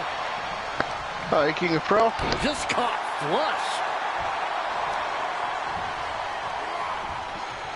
Yeah, welcome in. This is the second match of Cuts him WCW off. Thursday Night Thunder. Able to reverse that one. Trying to go for it again. He's Over returning. another leg drop. Nope, reversal by Bate. Arm wringer applied. Arm wringer finger snap. He's getting pushed out into the defensive. These two teams have gone to war, Cole. Of course they're going to wind up with a few battle scars. Oh, the human anatomy is not meant to bend that way. Another. Get him I in saw the he's corner. trying to break. Oh, targeting the arm. This has got to hurt. He's trying to break the digits of There's a tag. Rude. Opponent off the ropes. Oh, catastrophic damage on the back. Seven's But looking nice, for the that was a nice Final move. exclamation. Trent 7 calling for it. Hoisted up. Ooh, what's he doing? Will Oh, that shit. clinch things for 7? cover. There's 2. 1, Amazing. Are we 2. sure that wasn't 3? Ooh, kick out at 2.5. Though you got to believe he'll But be in all looking for the fairness, the kill ref shot did one more take his time. sweet ass time going for the damn pinfall. Driver spiked him. Getting another pinfall attempt. Kick to 1, the gut. nope. Brody breaks it up. He's ejected from the ring.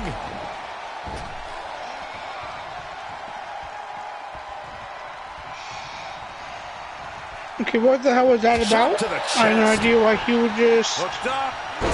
On KOP, Archer got banned. Desperate attempt He here to lost get to a back on square his jar. feet.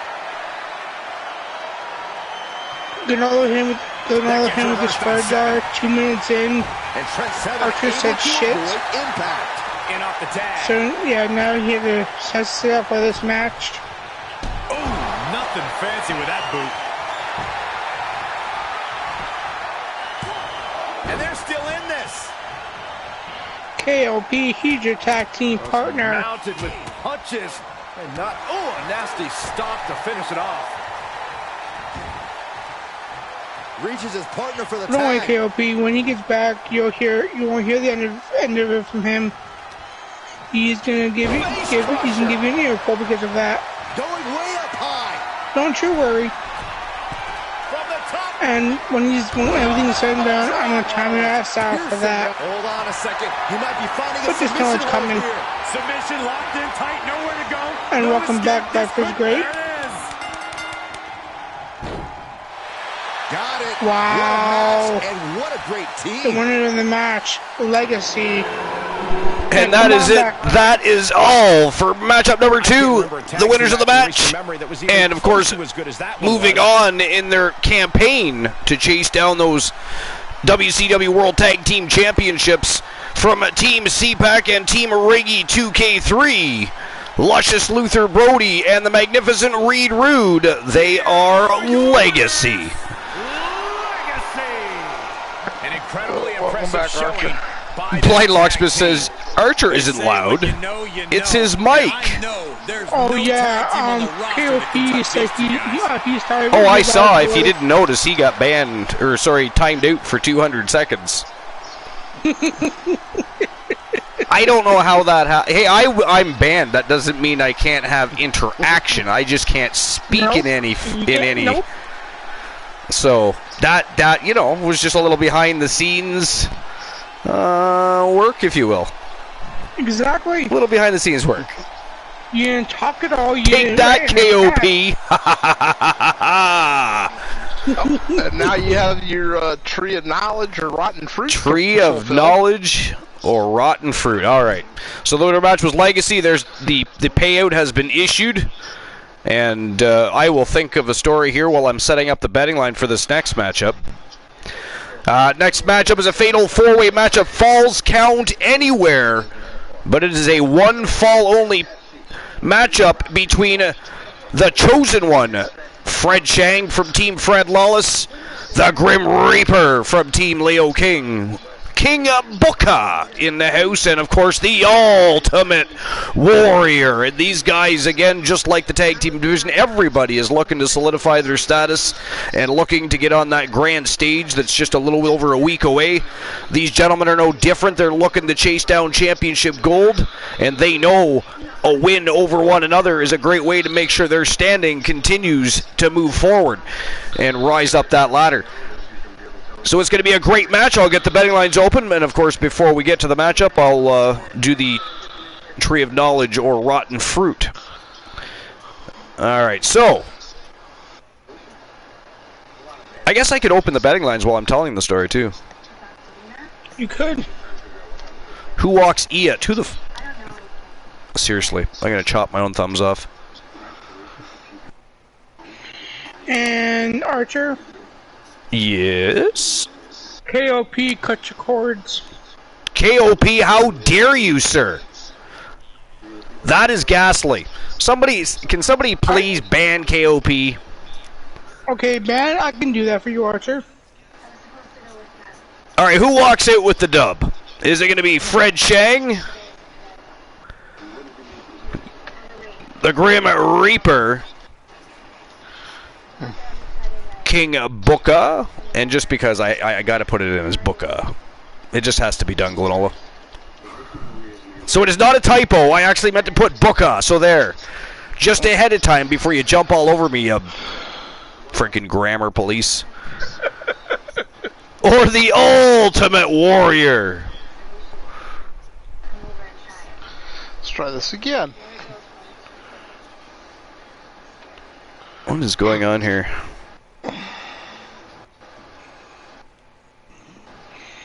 Kraken, the list is too long to tell you that.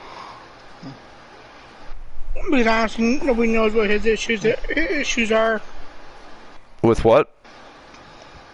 Like I said, what is KOP's issue?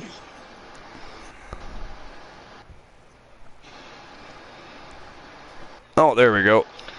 The betting lines were messing with me again.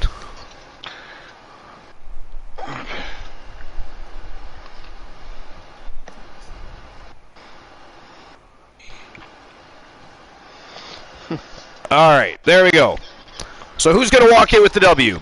The Chosen One, Fred Chang, the Grim Reaper, King Booker, or the Ultimate Warrior? Betting lines are now open. Okay, so about 1991, I was attending a wrestling event that happened to have the Warlord, the Blue Blazer, the Undertaker, the Giant Gonzalez. There was quite Hacksaw Jim Duggan was there. There was a lot of great superstars there that were there for this, what was actually only just a house show. And before the show, there was a bit of a meet and greet, and of course they gathered in the front of the pavilion or stadium that we were attending. Actually, it was an arena. Sorry, it wasn't a stadium at all. It was an arena. Let's be real here. We do not have a stadium, but we don't have a fucking stadium.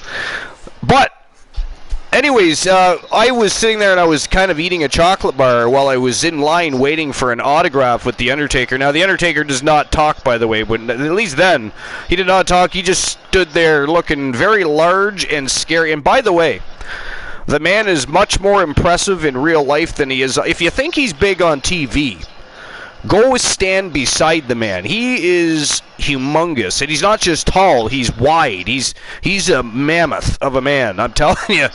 Anyways, he was right in the middle of the actual Dead Man The Undertaker gimmick with Paul Bearer and the urn, the whole 9 yards at that point still. And when I was waiting for my turn, I was sitting there and I was eating a chocolate bar, and the guy come over and told me it was just going to be a few extra minutes because the person in front had also asked for a photo op or whatever. Well, The Undertaker actually took my chocolate bar. He reached over, grabbed my chocolate bar, and took a bite of it, and then handed it back. And what blew my mind was, I mean, talk about breaking kayfabe. And I mean, that's something he never did, ever. And I was blasted by that. I actually saved the chocolate bar. Now, I don't still have it, but I did actually save it for a long period of time. What happened to it isn't important, but I did. I froze it in a plastic bag, and it ended up, it no longer exists. And no, I didn't eat it. But, again, not important what happened to it. But that is my story, is the fact that The Undertaker, during this whole session, I'm sitting there waiting for my turn to get an autograph with the guy. And he reached around the guy waiting for the photo op, took my O. Henry, took a bite of it, and then handed it back to me. And I didn't know what to do. I just kind of stood there and stared at the chocolate bar for 5 minutes, looked like an idiot. Honestly. So, yeah, that's my story. Betting lines are open, and it is showtime and go time matchup number 3. WCW Thursday Night Thunder. Ladies and gentlemen, this is episode number 327, and we are live. And I'd like to do that just a little bit louder, just for KOP. But maybe we'll wait for the next matchup, and we'll do something a little more eccentric for KOP. Just for him. All right, here we go. This is tricky, because you've had a lot of, you're like me, a lot of weird, off-the-wall stuff has happened to you. But at the same time, you're saying Undertaker broke kayfabe. I know. It's... I'm calling BS. Blind Locksmith says, "Your testicle archer, your wife has them." Oh, shit. Froggy Mothleg says, 100% true. No one says saying Taker took a bite, well, I was supposed to say bite of their candy bar as a fib. I can't call this one. This is,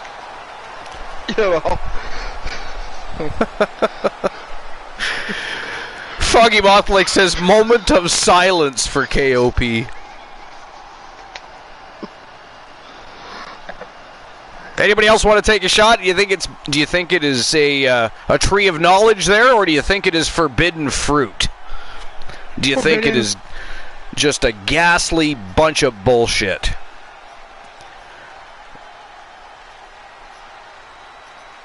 Kraken says Locksmith only said one testicle, not two, so Archer has only one testicle.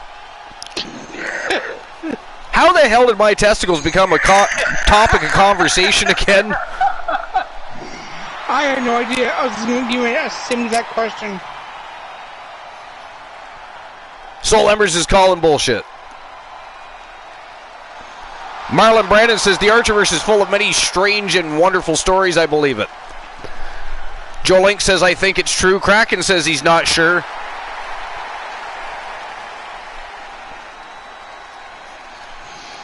Now he says I call BS.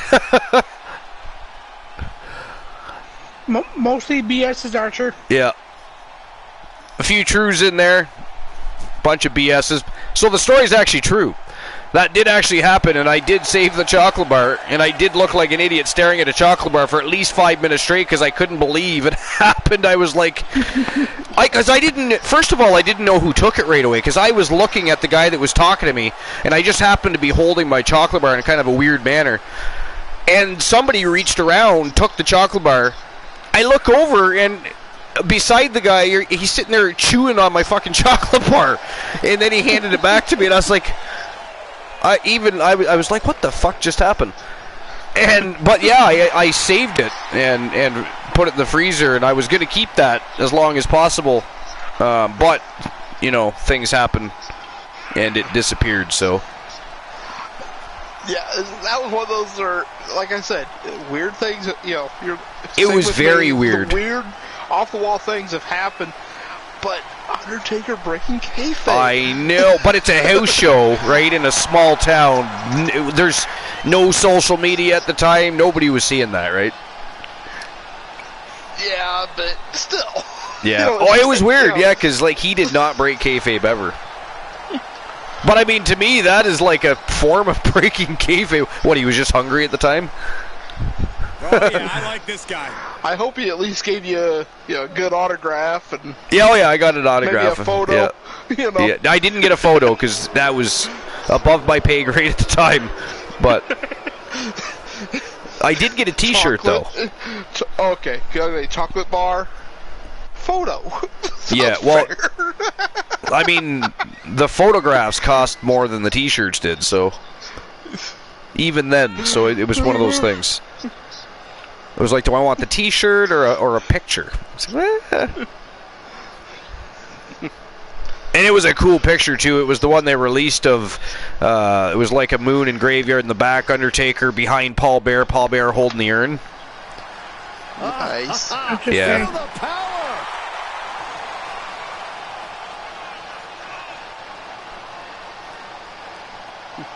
And the Ultimate Warrior knows all about that urn and what it's like to get hit right across the melon with it. And by the way, who are you guys choosing for this matchup? Who do you think's winning this? I'm going Warrior. What are you going with? Warrior. You're going with Warrior? I was going to say, I kind of got my money on Warrior on this one. I mean, he's come up big in some big matches over the past few weeks. Yes, he has. What about you, Ganola? Well, I got to go with what my gut said, and King Booker. King Booker? For whatever reason, that's the one that jumped out at me when you were, announcing it. Now remember, this is a one-fall matchup. It is Falls Count Anywhere, so they can go anywhere in that arena they wish to go. And here we go in this no disqualification. But it is not an elimination matchup. And look at this, King Booker already scooping the Warrior up, drops him throat first on the rope. And look at this, the Chosen One with some knuckle sandwiches to the Grim Reaper. And we've already got all-out chaos in this Fatal 4-Way contest breaking out here. Wow. Unfortunately, I do have to take off. I hope you all have a great night. All right, Glenola, thanks for being here. Have a great evening, and we'll talk to you tomorrow. He's looking to completely render this league useless. Stump over right snap. Very effective. Oh, right to the kidneys. Corey, what could be Glenn has left the building. Imperative to know your surroundings at all times. He can't even drop any villainy because Soul wrecked that for him. He did.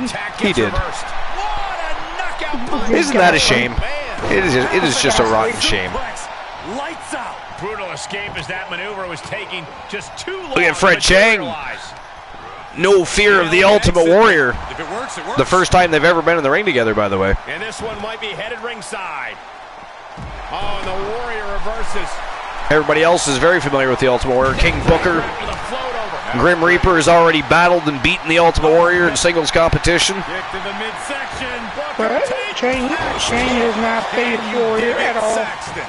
Will that clinch things for Booker? He's a feisty little bugger. Real strength. How? He reverses it. I don't like the look in his eye here. He and the Asian nightmare, Ashley Shang, of course, tag team partners in the Mixed Match Challenge tag team division. Stop in the leg. Oh! Grim Reaper tossed Booker T right over the top rope.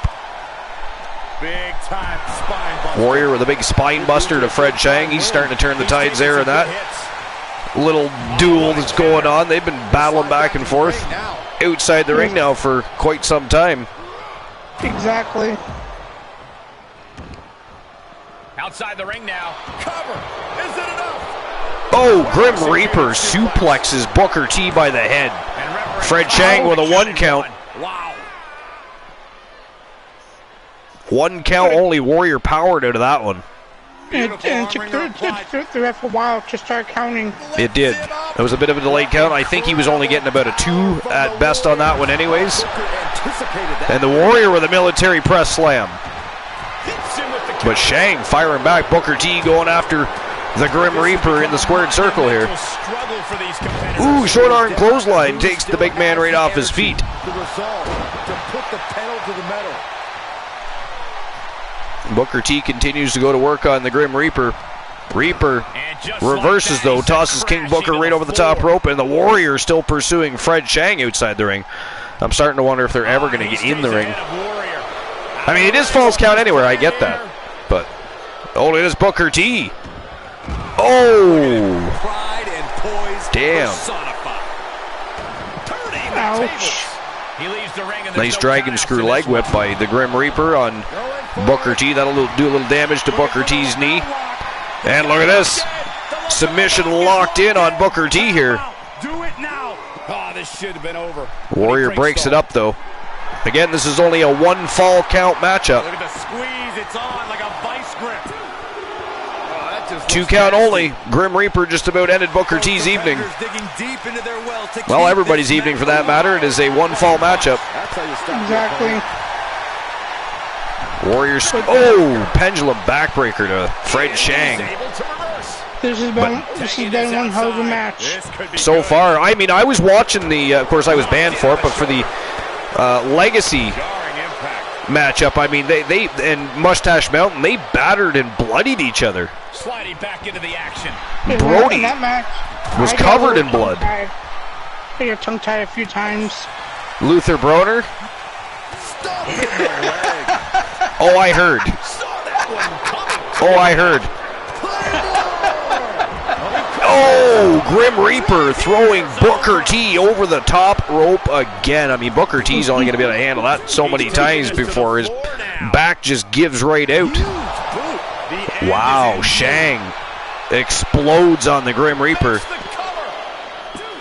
He kicks out somehow. Referee got in Booker T's way. Apparently he couldn't walk around to try and break that pin up. And your opponent can hang after all that. You're wondering if earning a win might just be Too much walking. Oh, Warrior makes Fred Chang eat the steel steps. And now Booker T, King Booker, and the Warrior going to go toe-to-toe here. Nice short arm clothesline by Booker T. Fred Chang from behind. But now Booker T takes over. They are all going after the Warrior, but the Grim Reaper goes right after Booker T again. Nice reversal by Booker T makes the Grim Reaper eat the steel post. Oh, look at this. A label lock by Booker T. Grim Reaper in trouble here outside the ring. He is fighting though. He's not giving up yet. How much punishment can Warrior trying to break up the submission finally gets Booker T to release that hold. Gets out and he has all the time he wants. It took long enough. It did. Book retaliates. Oh! Aftershock DDT by Fred Shang, but the Warrior immediately breaks up that pinfall attempt. The Chosen One makes them eat the steps for his efforts, though. Here comes the Grim Reaper back to his feet. We're undoubtedly nearing the And he end. goes right after Booker T again. He really has an issue with Booker T. The power of the Warrior on full display. Absolute Damn. dominance from the Warrior. Just drops him face first on the unforgiving floor there. Oh, Shang kicked out. 2 count only, guys. Wow. It was like 2 3/4. Fortitude has been tested. Oh, look at that. Nice neck drop. Their approval of these superstars' performances. Fred Shang is... oh, he missed his drop kick and hurt himself in the process, but the Warrior's still wobbling there. Booker T with a pinfall attempt. 2 count only, though. Grim Reaper powers out. And the Warrior's back to his feet, looking to get back on the attack on the Chosen One, Fred Shang. Booker T lands the scissors kick. Grim Reaper in trouble here. He kicks out, though. 2 count only. Warrior was going to break up that pinfall. Heads right back out. Shang grabs a hold of him, though.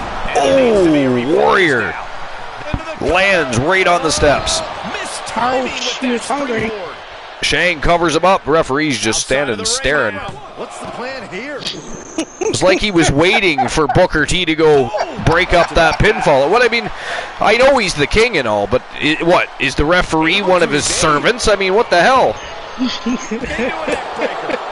I mean, was anybody paying attention? Did anybody see King Booker signal the referee or anything? I mean, I'm calling bullshit on that one. Well, Archie, it is WCW after all. It is WCW, that's right. Vinny K's territory, anything is possible. Expect the unexpected in WCW. Oh, Booker T with a big right hand, but a retaliation. Big elbow to the face by the Warrior. Booker T and the Warrior now going at it inside the ring, and the Grim Reaper going hog wild crazy here on Fred Shang. Big heavy right hand after big heavy right hand by Grim Reaper. Oh, shit. Side Russian leg sweep right into the barricade. And look at this. He's got a crossface locked in. Fred Shang, he taps out. That is it. That is all. Ladies and gentlemen, the winner of the match by submission from Team Leo King.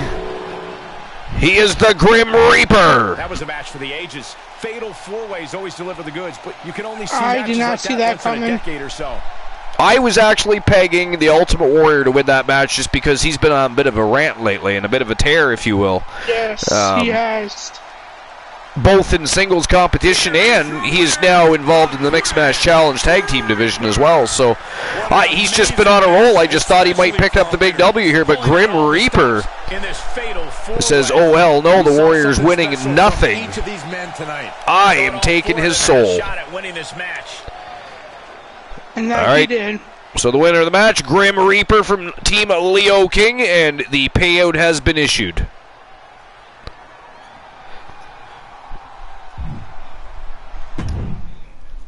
All right, next match on the docket. Triple Threat Tornado Tag Team matchup, better known as a Trinado Tag Team Elimination matchup.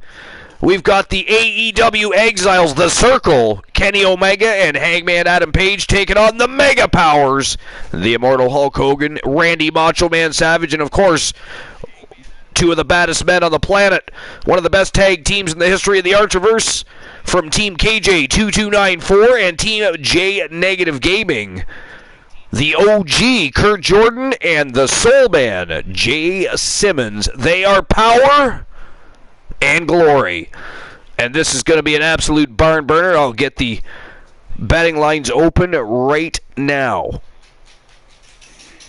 What do you think, Woozy?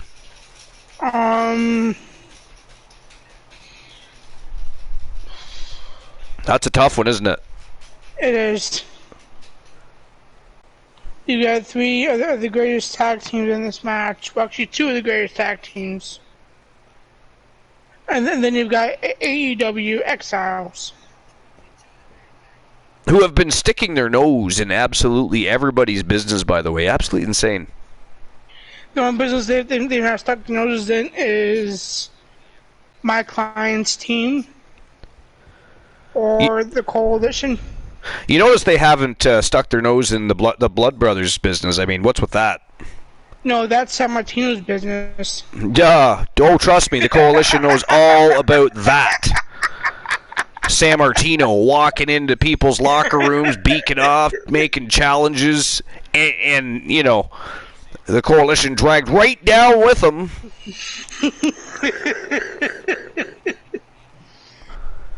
Doesn't all right, talk so to his teammates about it first. No, can't do that. Gotta jump the gun. all right, so who walks out with the big W? Is it going to be the Mega Powers, the Circle, or Power and Glory? 5 minutes to make your bets. And there we go. Betting lines are open. And it is now showtime and go time. Let's go. If I had to choose, I would go with Power and Glory. Joe Link says AEW Exiles trying to be the new stars of the Archer. I know. What is with all these invaders? You got the big body Metaverse. You've got the Doghouse with Team Dogface. I mean, what's next? You got AEW Exiles. What is next? TNA. Good Lord. Don't even suggest such nonsense. I mean, who are they going to send over? What are they going to send? Mickey James? Oh, that's right. We already stole Mickey James. Mickey James already works for us. They have nobody to offer the single best promotion on the face of the planet today. How dare you suggest such nonsensical things and put that out there in the universe, the Archiverse, if you will. Ghastly. The Mega Powers, Randy Macho Man Savage and the immortal Hollywood Hulk Hogan. Next, we're going to find out he was involved in that scandal, and it was a threesome. Or in other words, a foursome. It was a trio. It was a 3-on-1 massacre.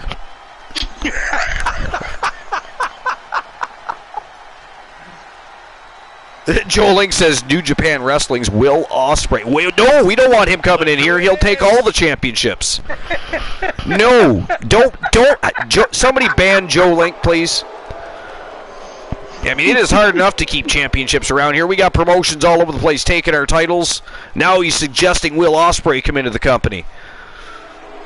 See, Archer, I would ban him, or time out, whatever, but I'm too lazy to do so. I mean, next you're going to say we should have Okada in here and put them in a tag team. Like, just stop it.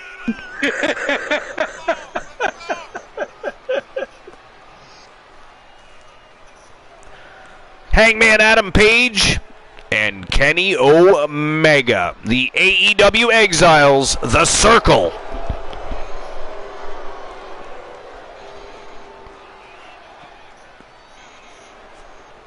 They just picked up their first victory as a tag team the other night, actually. Very impressive fashion, too, if I might add.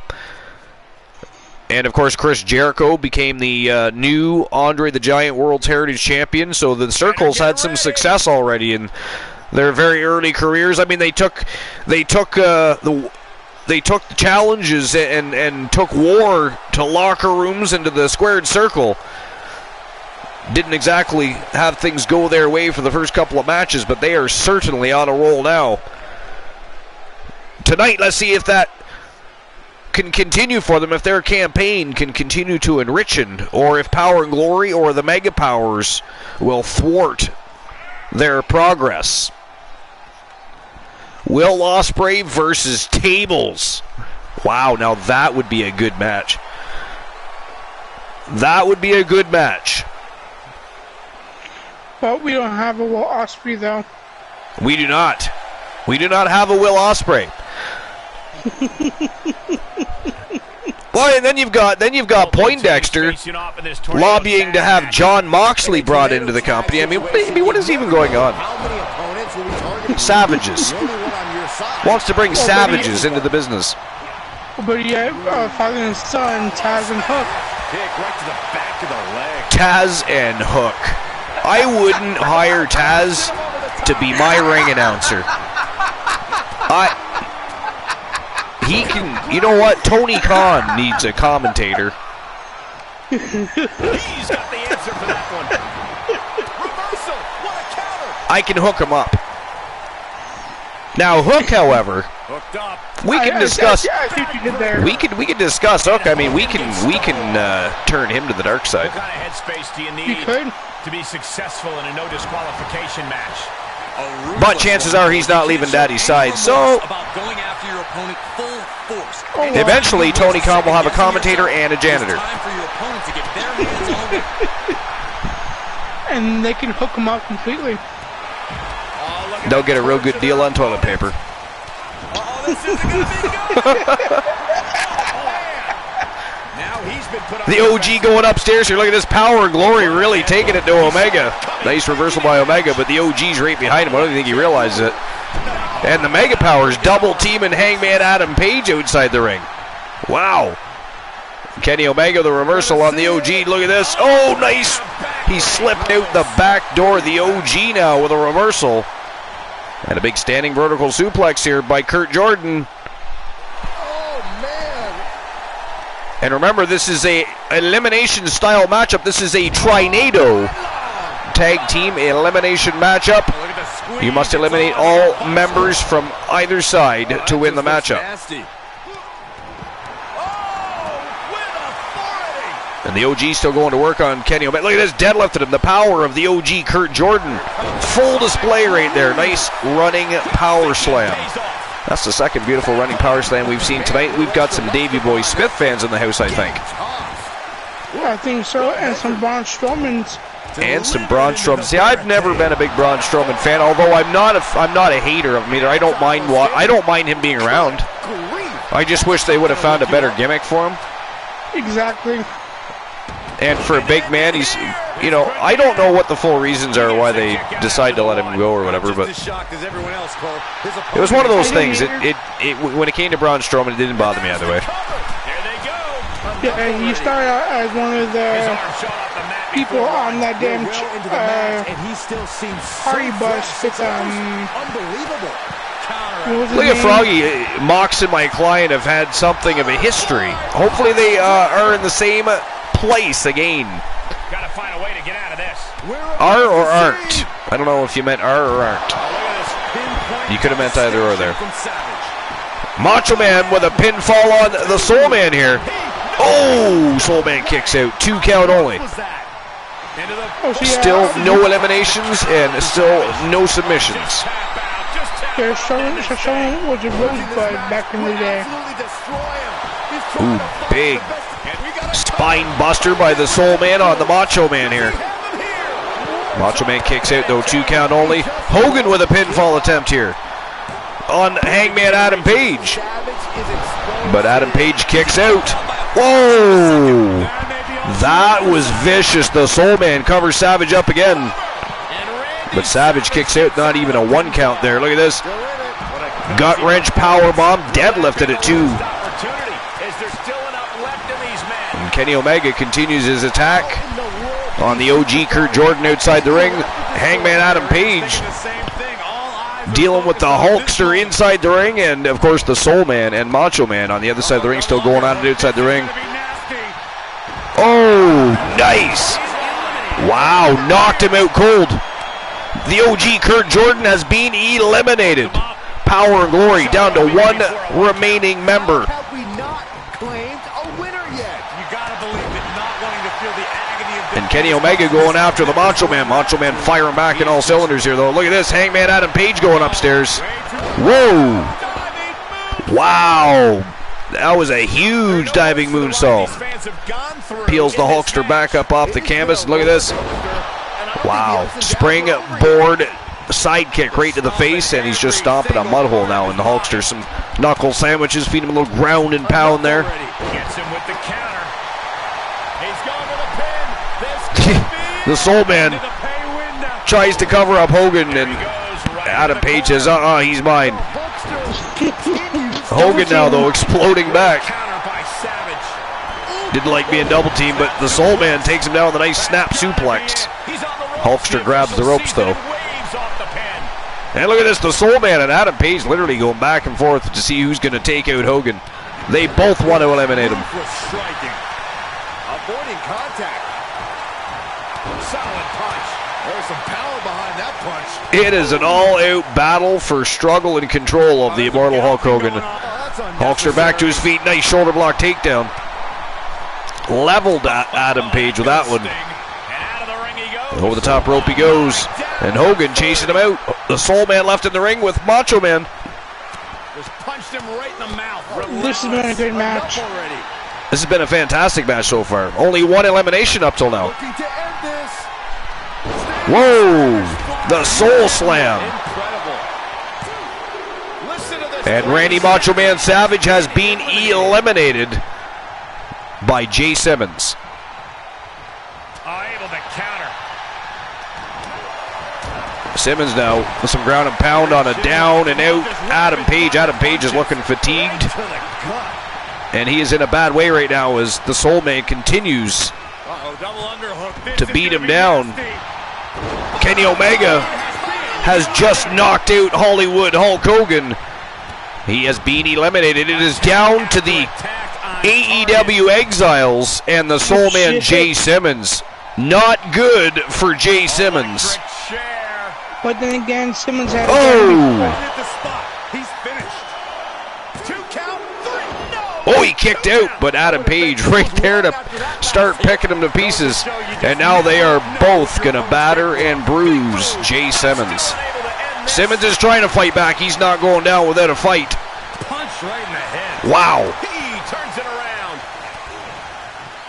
Simmons is like, come on, you're going to have to knock me out too. Let's go. Wow, what a fight. Simmons somehow still in this, making even the Wolfman Alan Severn proud right now. And man, oh man, what a dominant presence the AEW Exiles have been in such a short amount of time. How he's going to keep himself in there. Oh, vicious German suplex. Getting set up for something in the corner. Soul Man explodes with a reversal, but the numbers are just too great.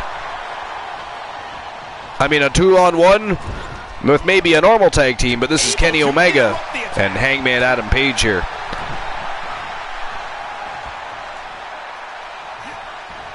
But Jay Simmons not going down with it. If they are going to have to KO his ass. Powerless position to be in right now. Ooh, snake eyes. He switches it back around. And Adam Page just kicked his own partners right in the guts just to get to Simmons. Oh, look at that. Damn, this is turning into a freaking manslaughter. It is. I mean, holy hell, how much more of this can Jay Simmons possibly take? Well, consider his history a lot. And finds a counter. Nice reversal. And a counter by Simmons, but Kenny Omega from behind. And they are just really beating down. Simmons is really putting up a good fight. He is trying. He is fighting his heart out here. I mean, he deserves a standing ovation after this one. And this might Joe Link says the circle's trying to prove a point. Across the knee. That won't just separate your shoulder. Well, we still have two. Oh, finally knocked his ass out. What a brutal ending to a great match. But the winners of the match, representing the AEW Exiles, the Circle, great chemistry tonight. Hangman Adam Page and Kenny Omega. And I would say, Joe Link, you are correct, and I would say they have done just that. However, we still have two more members of the Circle in action tonight because there's a group of individuals that really want to put the Circle to the test, and they are going to do that later tonight. They are on a roll, Joe Link. They are. And I'll make sure I issue the payout for that. So the winners of the match, the Circle. Hangman Adam Page and Kenny Omega. All right, and as I was saying, there are still more members of the Circle that are going to be called into battle tonight, and here we go. Chris Jericho, the Andre the Giant World's Heritage Champion, also happens to be the AEW All-Atlantic Champion, or at least he was when he was part of the faction in AEW. He has, of course, since been exiled from AEW, but he stole the championship belt with him, as did MJF. He stole the AEW World Championship. They brought them with them, but what the Wolfpack wants to know is, first of all, they want to make it clear that they have been watching and paying attention as the Circle waltzed in, made challenges, walked into people's locker rooms like they're related to Captain Sammartino. Well, I mean, Kevin Sammartino does that, does he not? I mean, how do you think that the coalition ended up right in the middle of a hellacious rivalry with the Blood Brothers? It's been absolutely insane. Thank you very much, KOP, for that. But the Circle has been walking in here and making challenges and started immediately trying to make an impact. They did just that. They did have a little bit of trouble getting things going. They did. We're not going to, pretend that they didn't open a can of whoop-ass, but they didn't pick up their first win for a few matches. Now they're on an absolute roll. Didn't even look back. They've won in tag team competition. They've won twice now, actually. They've won in singles competition. But the Wolfpack wants them to know that they've been paying attention. They are not impressed. They are not impressed at all. What they want to know is, are they the real deal? Are they actually champions, or are they just former employees from a lesser company? A lesser company. Woot woot. Carrying around AEW toys to strap around their waist. They've graciously, of course, accepted the challenges. So the first of two matches tonight, Wolfpack member Big Money Marcus Stevens challenging Chris Jericho for the AEW All-Atlantic Championship. That's the next match of the night, and we are going to get that on the go in just a moment. But first, I'm going to open up the betting lines.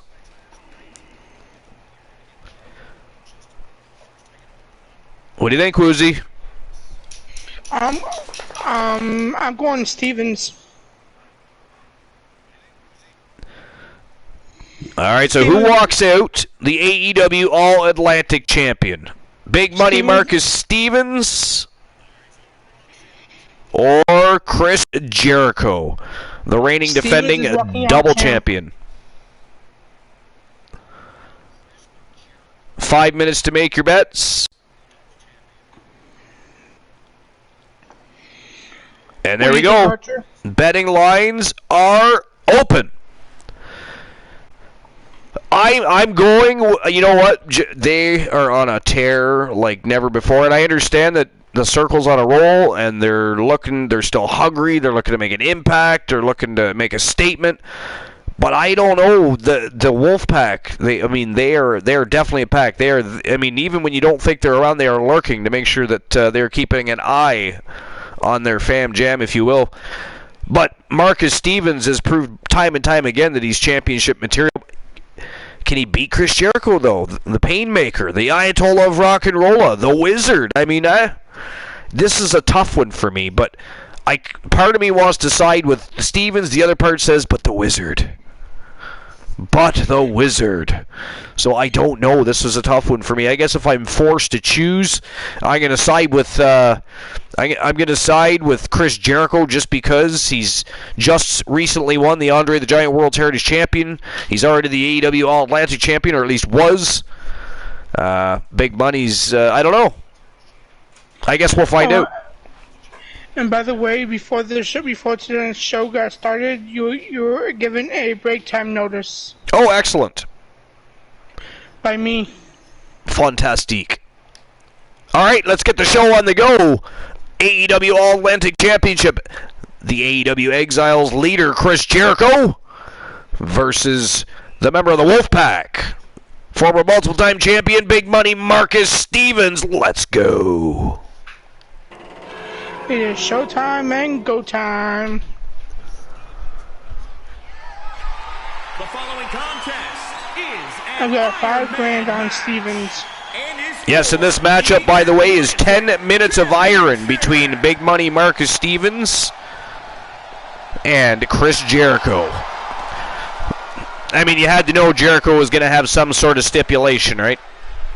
Oh yeah, without a shadow of a doubt. You couldn't have a regular matchup, a regular contest to test their fortitude. Nope, got to have 10 minutes of iron. Got to have that extra feud just in case Big Money rolls them out. Social media heading into this match, we're likely But to we'll see find out. a new champ crowned. We shall here see. tonight. He's been waiting a very long time for this title opportunity. I hope he's ready. Hope he's ready. He's always ready. Yes, It's he Big is. Money. They don't call him Big Money for no reason. They do not. When he appeared in 2.0, he came out with money in his eyes, winning did. match after match, title after title, with his fantastic partner Tia Stevens. And 3.0 is not much better. He has come out with bigger money signs in his eyes. Big old money bags. Yes, Le he is. Champion making his way to the ring. The All Elite Wrestling All-Atlantic Champion. Or And- former, and, anyways. And Jericho always used to have What a do you little think bit of of the the champ's bubbly chances here in tonight? his I locker love him. room. I'm not like everybody else, Cole. It seems But like the everybody's Exiles- ready to And bring by the way, change what to do you mind, think of the not me. Archivers management and, of course, Vinny K getting together to decide that... they actually collaborated on this. Believe it or not, the Archivers management team got together with Vinny K's management The team champ has to never discuss looked more focused, the laser-focused misconducts on of the the task at Circle and what they're going to do to deal with them. I mean, they were the ones that worked with the Wolfpack to set this up. What do you think of them allowing those belts to be defended in a WCW ring? I mean, Vinny K knows. I hate to admit this, but Vinny K knows good talent when he sees it. But no. Well, and to be fair, I mean, title belts. People love championship matches, who doesn't? right? People love championship Introducing the matches. challenger. Because belts leads to more money and more stardom. 269 pounds. Marcus And again, who doesn't love gold? The love for gold. And introducing A lust for blood, gold, and bragging rights is all these two crazy villains have all... I mean, they've always been chasing down that spotlight, trying to control it and maintain it. But I see it tonight. A fully Jericho no competent longer is challenger going in to their have corner. Absolutely that title hell-bent around his on waist. capturing the title. He's going to lose it. You think Chris Jericho's losing? Yeah. Well, like I said, I would. It's a hard one for me. I'm going Big Money, but I mean, part of me says, Jericho, the Circle have been doing some brilliant things. I mean, they know they find ways to win is the thing with the Circle. They find ways to win. Opportunity is knocking for one But competitor in all to fairness, remain the I benchmark, or for another competitor really to don't care change who the wins. whole They I wanna will know- get this place. I want to know what Team Big Body Metaverse is up to. We haven't seen King Kylos. We haven't seen Robert Santana in a couple of weeks. That's scary in itself because when they're taking time away, they're regrouping. They're reformulating their game plan. And look what they did the first time they came in. What are they going to do when they return? I have no idea, and Right. I won't be in the same building when they return. inverted vertical suplex. Because they're coming out swinging. Stomping away. Stiff kick. I mean, they took the world by storm when they invaded the Archivers. King Kylos came in, just about won the Royal Rumble, but, Marshall Omega eliminated him.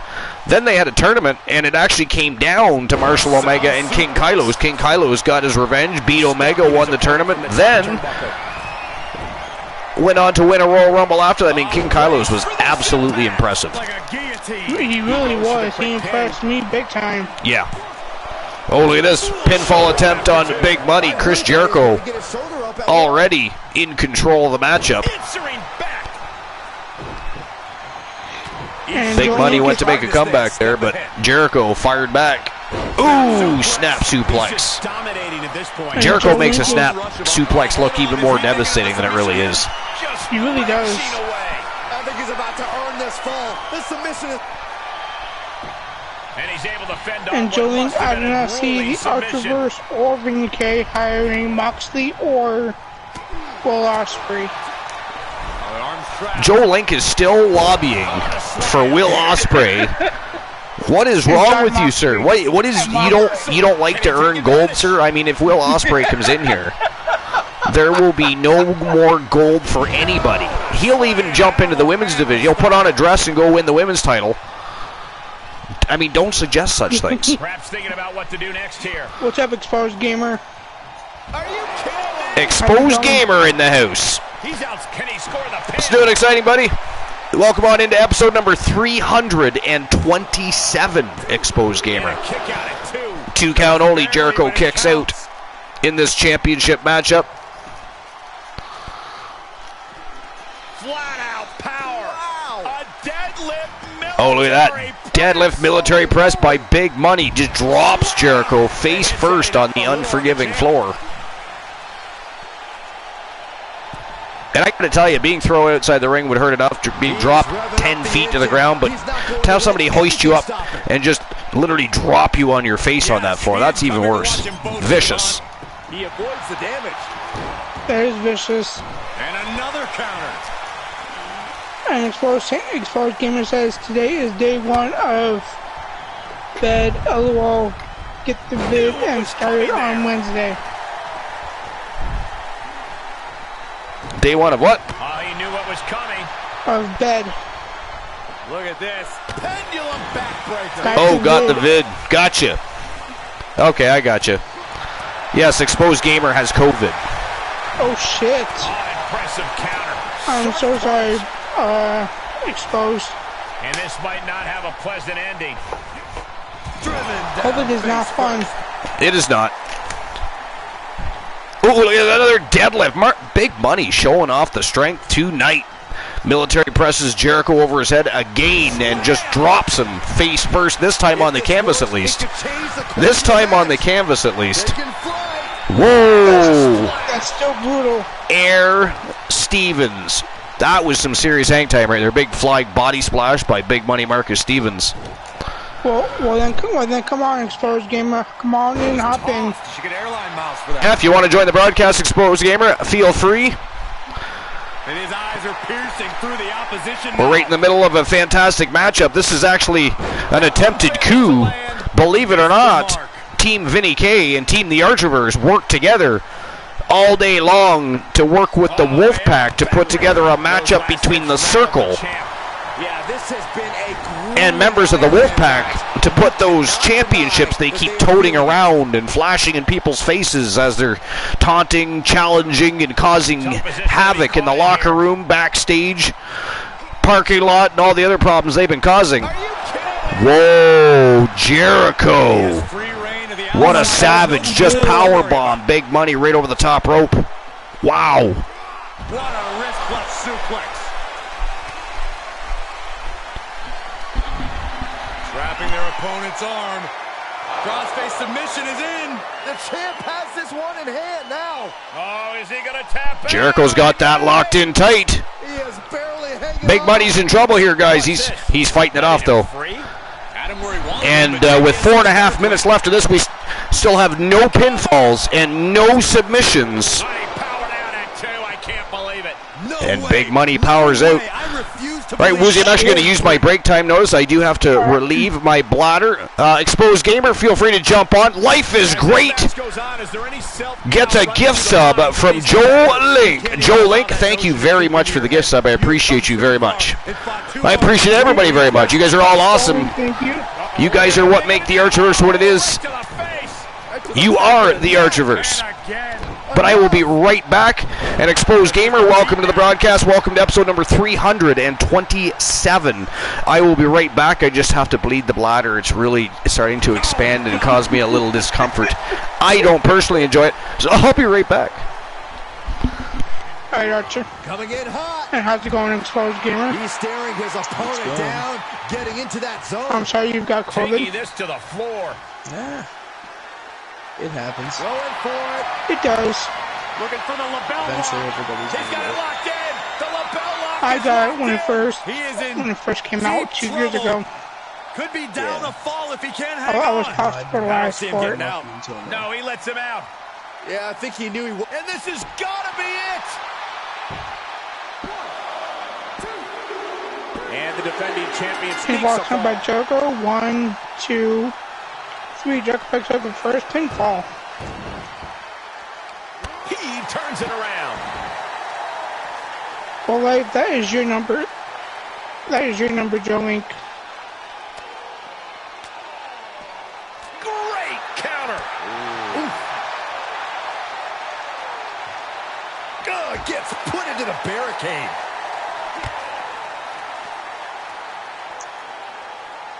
Just carrying the opposition anywhere they want.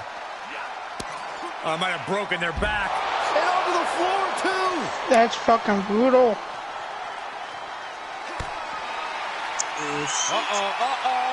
The wrong way up.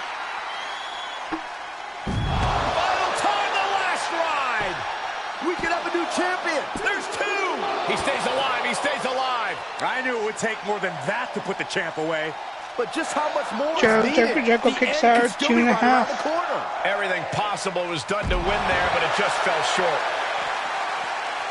Looking for the victory. Two. He gets one. 1, 2, 3. Now the score Man, is this 1-1 place is with a minute jumping. and 55 seconds left of the match. German suplex. Release. Is it enough? The cover. You gotta believe that some doubt is creeping into the champ's head. This just might be more than... Brings down his No, Joe Link, the score is 1-1. for the lapel lock. Lapel lock. Is he gonna tap? Oh, is he gonna... Oh, and there's the tap out. He just couldn't hold out any longer. No choice but to sacrifice the fall. And that's a fall for No, the champion. no, we can't see that. There's some power behind that punch. Golly, that sounded rough. Suplex.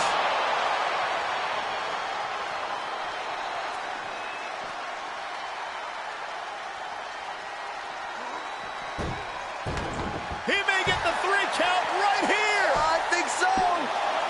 Jericho throws him to the post and calls him.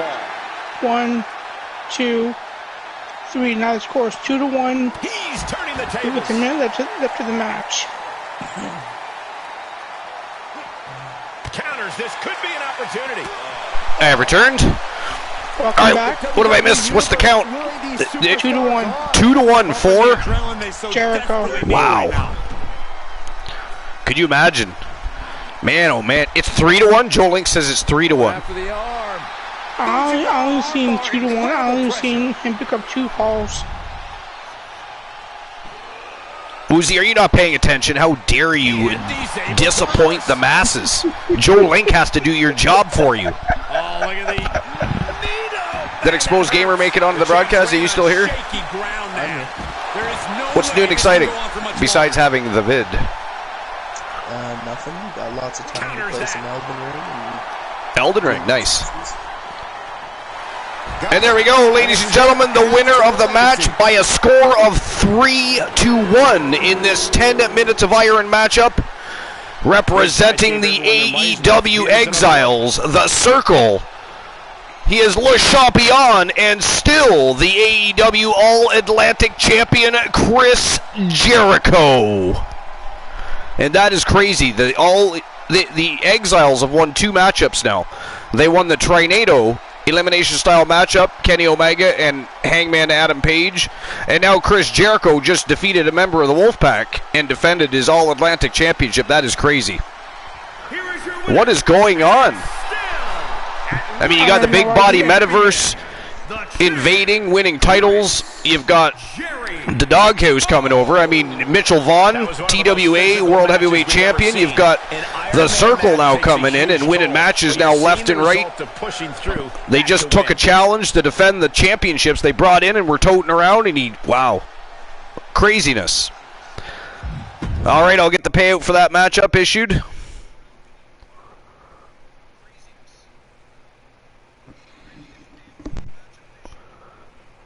All right, so the winners of the match. The Circle, Chris Jericho. And there we go. Payout has been issued. And the next match of the evening, trip to the women's division. It is for the WCW Women's Cruiserweight Championship. And, of course, this is a rematch between Ashley Blackheart from Team Soul Embers taking on the Queen of the Ring, Charlotte Flair. And I'll get the betting lines open for that right now. Woozy, Exposed Gamer, who do you think takes this one? Cruiserweight Championship on the line, a rematch. Last time, of course, Ashley Blackheart succumbed to the Queen, and the Queen became the Cruiserweight champ. Ashley Blackheart looking for some revenge, some payback here. I'm going for Blackheart. You're going for Blackheart? Yeah. Even though that pains me. What about you, Exposed Gamer? Who do you think takes this one? Do you think the Queen, or do you think Ashley Blackheart gets her redemption? I'm going to go with Charlotte Flair. You going Flair on this one? I mean, it's hard not to. I mean, she won that Cruiserweight Championship in very, very impressive fashion. So, but Blackheart, she's a formidable opponent. She's a former women's champion, tag team champion. She's certainly capable. What about you, Archer? Well, again, it's hard to not side with the champion. If you watch that championship matchup, again, she won that in incredible fashion to become the Cruiserweight champion. But Ashley Blackheart, I mean, usually when she has rematches, she's able to follow through with her campaign. So again, it's a really tough situation. I guess if I'm forced to choose, I'm going to look for the upset here. I'm going to say Ashley Blackheart gets her redemption and beats Charlotte Flair, becomes the new WCW Women's Cruiserweight Champion. And by the way, the betting lines are officially open. You can go ahead and open your wallets. And it is showtime and go time. WCW Women's Cruiserweight Championship on the line. Ashley Blackheart, Team Soul Embers versus Charlotte Flair. Let's go.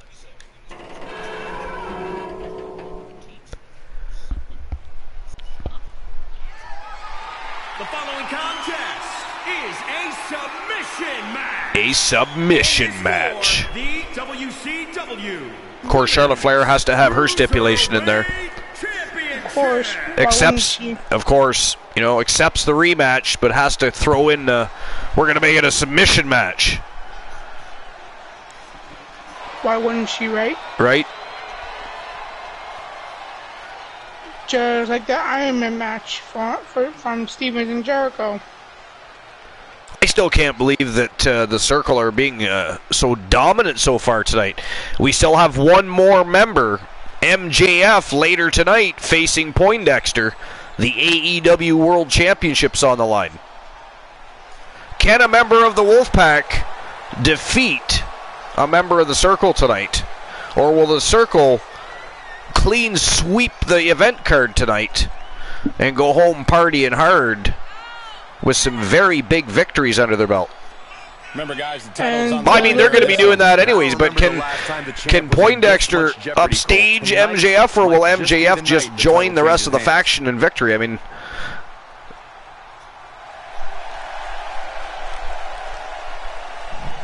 They're going to be something with a little bit of the bubbly. a little bit of the bubbly. Le Champion already stood strong. Can MJF do the same? Life's Grace says, not a Flair fan, but she's a good wrestler. Not a fan of her character, I should say. Fair enough.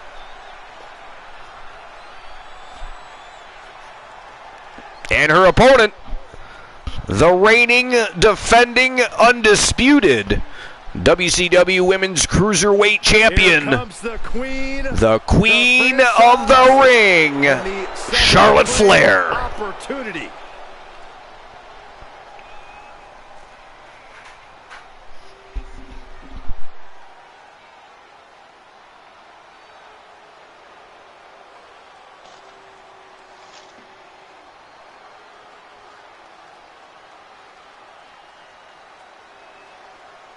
You know, the WWE Universe, at least many in it, believe that she's been handed title opportunities in main events. Well, Yeah, I'm not a Charlotte fan live in their Flair parents' either. basements, Cole. I Charlotte wouldn't Flair necessarily fan value either. their opinion. And This by is the way, I Charlotte saw Flair. those This is 5, the 6, queen. 7 numbers. This That was is pretty the cool. Opportunity. So, Byron, from your parents' That basement, was. That was pretty cool. 5, First 6, of all, I moved 7. out last week, Michael, and second of all, I do think Charlotte's ego can be a bit out of control at times. after everything Life is Great says, not Charlotte everyone has getting good accomplished in numbers. Her ego is Nope. allowed to be as big as it possibly can be. Distinct Cone. 863. Distinct Cone is actually officially the closest. Saxton, how have you not learned by now? Officially the You need to open ropes closest. for the queen. Corey, haven't you heard? I'm no longer on road duty. Oh, I didn't get that memo. Life is Great got 3-2-2. So remember, 8, 6, and 3 is the closest number. And I mean within about 20. Without giving away the number.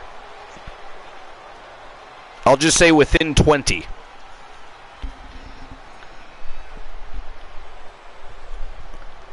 The VIP of the Army swoops in with a great lotto pick.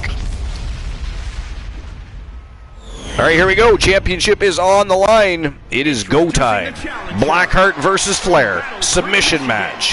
The bombshell, Ashley Blackheart.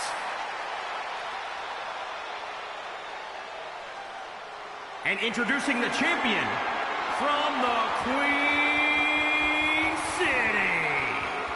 She is the WCW Women's Cruiserweight Champion, Charlotte Flair.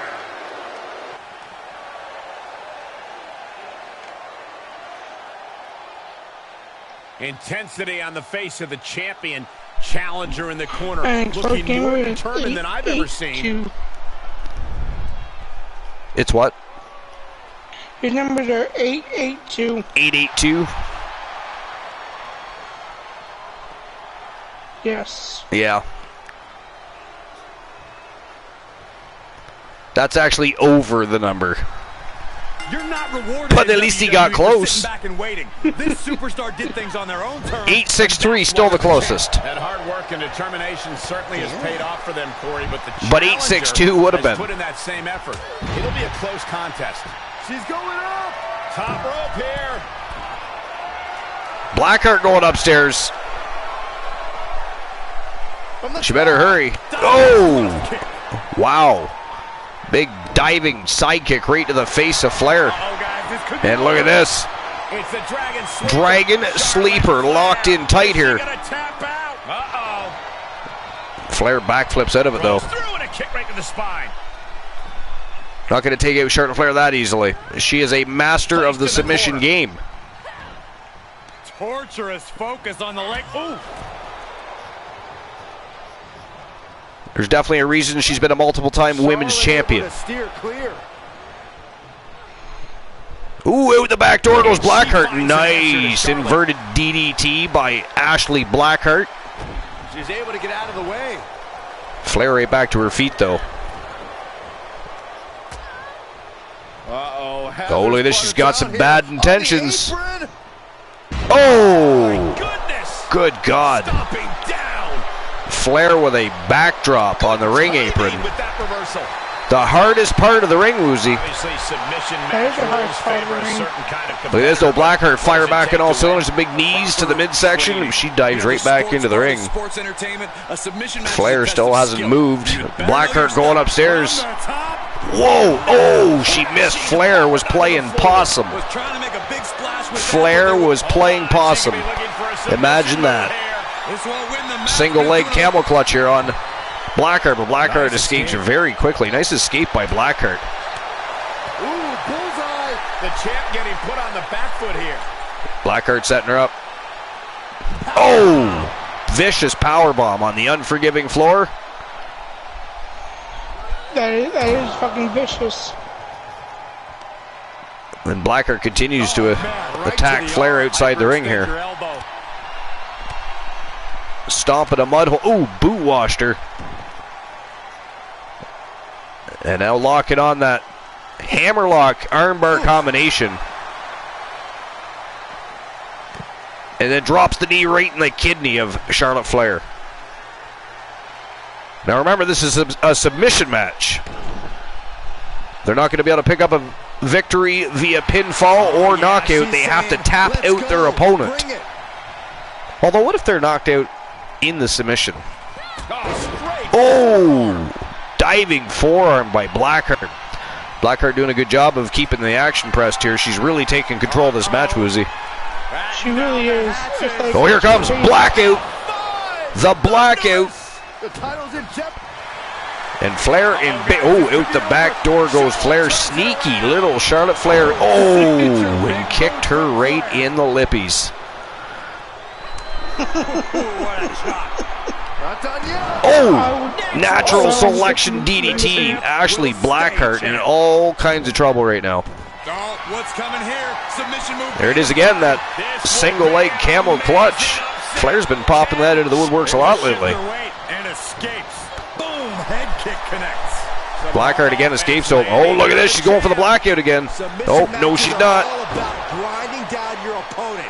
And that is what we've been knee to the face. all this time. And now she's going to go for the Blackout. But Flair saw that one coming. Swinging neck breaker. Down goes Blackheart. The heart of these competitors is showing through tonight. The adrenaline is. Charlotte Flair was looking for that figure four. Blackheart caught that quick. Blackheart really does have beautiful striking. That martial arts background comes out. Charlotte a step she really does. Ooh, nice takedown. Look at this. Ground and pound. A savage beatdown here.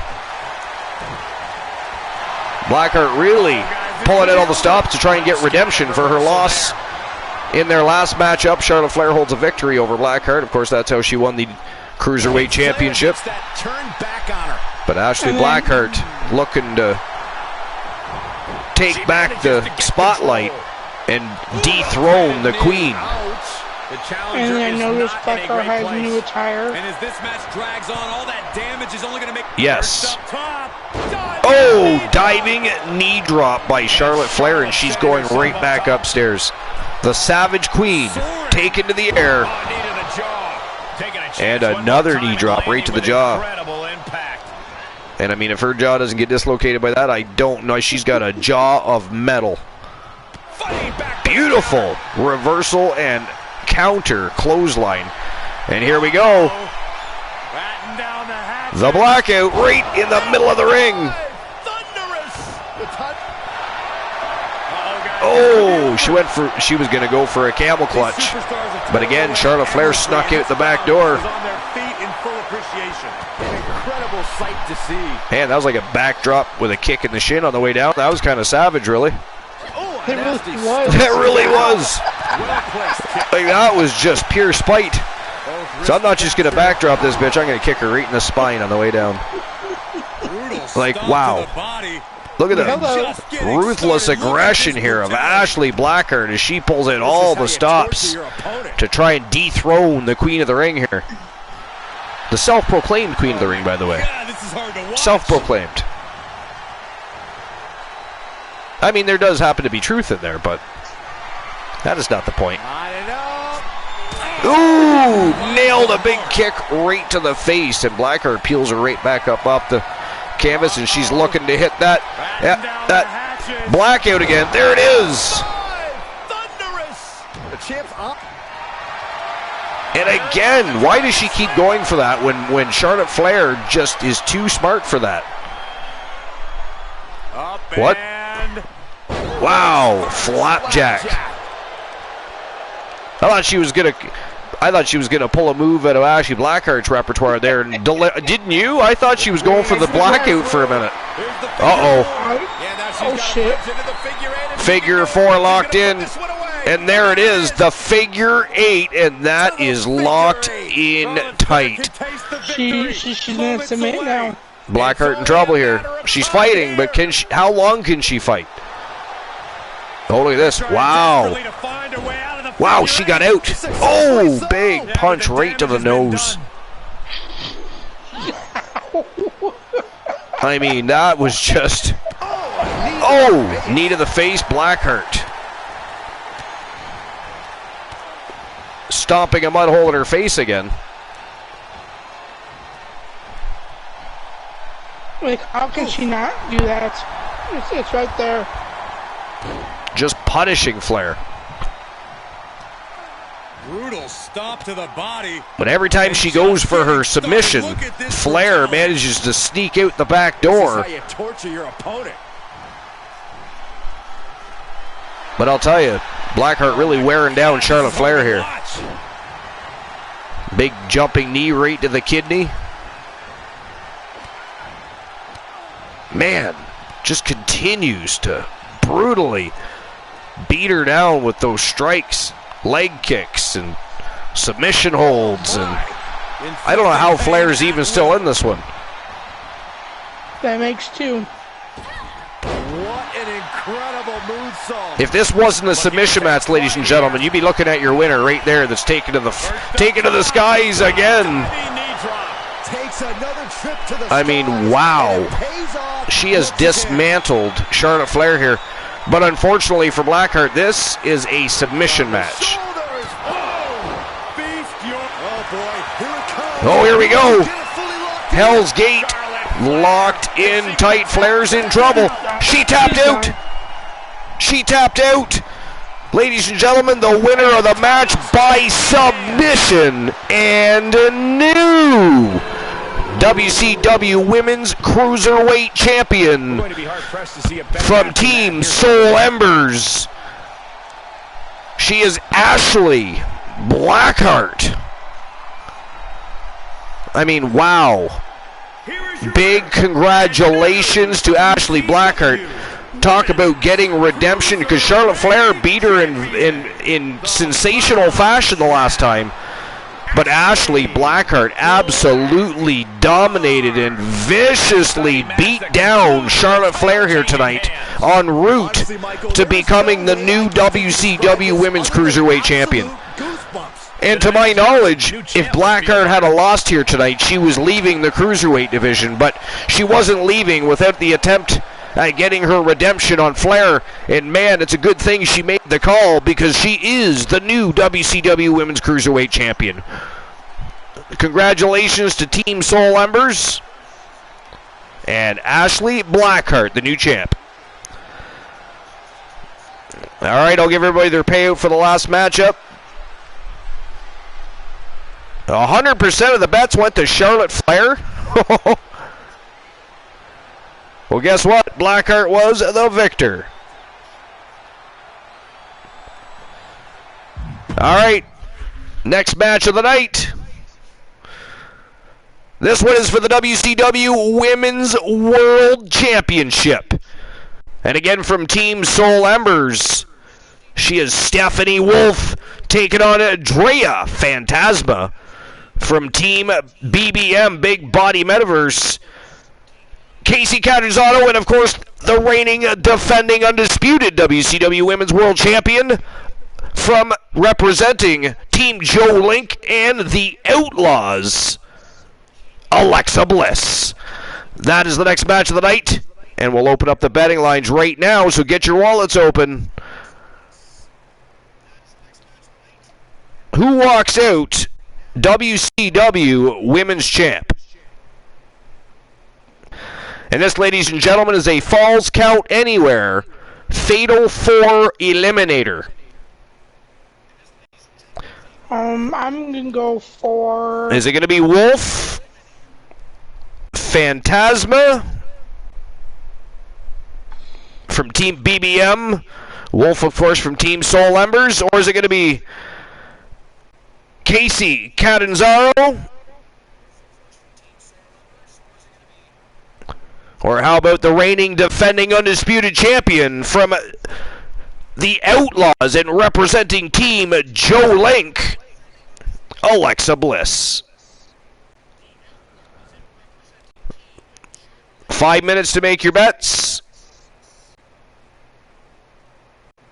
And there we go. Betting lines are open. And it is showtime and go time for the WCW Women's World Championship. Fatal 4-way eliminator. Falls count anywhere. Let's go. I'm going either Gonzalo or Wolf. I'm going with Alexa Bliss because the Outlaws have been on fire. I mean, I understand Joe Lincoln has had a bit of a blip in his career thus far, lost his championships. But, I mean, he is hungry, he is young, he will bounce back. Alexa Bliss has been carrying the team. And not meant in a negative manner, by the way. But she is the WCW Women's World Champion. She is the champion of the group. Therefore, leading the group at the moment. 4 minutes left to make your bets, guys. Get your bets in. Earn some Archerverse bucks. Where it says prediction, click on that. And then choose one of the 4 of the following superstars that you think might win this matchup. Then you enter your dollar amount that you would like to lose for the evening, and then click done. There, ladies and gentlemen, your tutorial from the host of the most here at the late night place to be the most must-see show on Twitch TV. Tutorials on how to place a bet on a match at the Archerverse. Thank you very much. Hold your applause. Please throw money. Even feel free to stuff them down my pants. Only 50s, though. Nothing short of a 50, or I will have to slap you. But if you lose your mortgage for your house, do not blame us. Not our problem. Nope. It was you guys' fault for listening to Archer. And all of you that are trying to drag us down in your marital disputes, how dare you go watch Tony Khan's products, sir.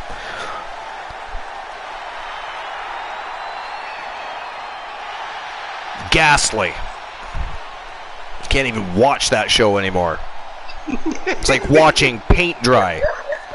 It reminds me of Al Yankovic songs.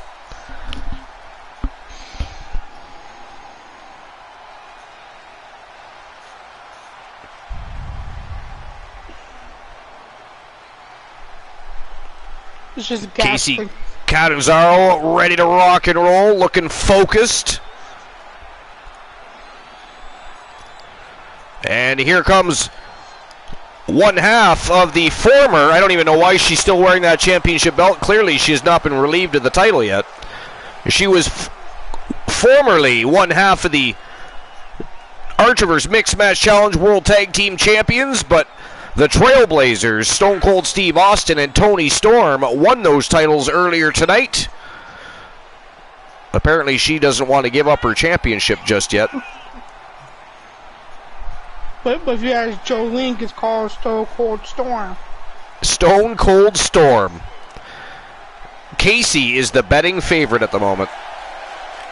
Yeah, I bet for Casey.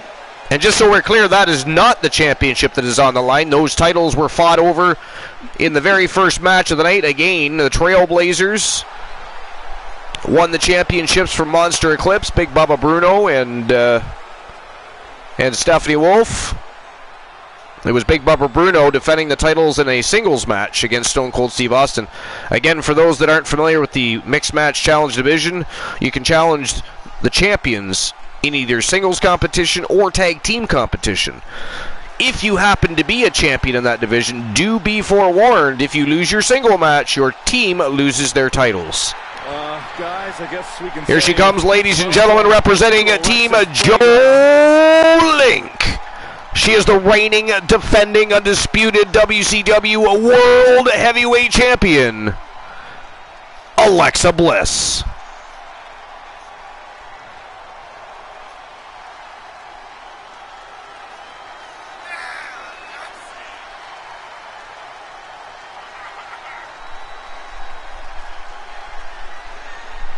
This is going to be one hell of a match. It's one of those things where she looks very eerily sexy. I would agree on that. I mean, you want to bend her over, but you're afraid she might tear your head off in the process, like a praying mantis. That sounds fun, though. Praying mantis are vicious. After mating, the female literally bites the head off the male. Apparently the orgasm is, you know, woo! Something to lose your mind over. I mean, that takes a whole new level to blowing your mind, doesn't it? That's some mind-blowing sex. If you're a praying mantis, apparently it literally is mind-blowing. Because she explodes that shit on you. Or in other words, mind fucking. See, I'd be wearing a fucking helmet. I mean, did they not evolve? Did those things not evolve over time? Like, put on a fucking helmet. Nail that bitch. Wear a helmet. She is going to bite that shit. Seriously, come on, guys. Like, you're letting the male species down here. Absolutely ghastly. Somebody please ban male praying mantis. Sure, I respect them. Male mantis, whatever you want to put in there. Ban mantises, period, actually. Ban mantises. No more praying mantises. Savage creatures. How dare they annihilate the male species?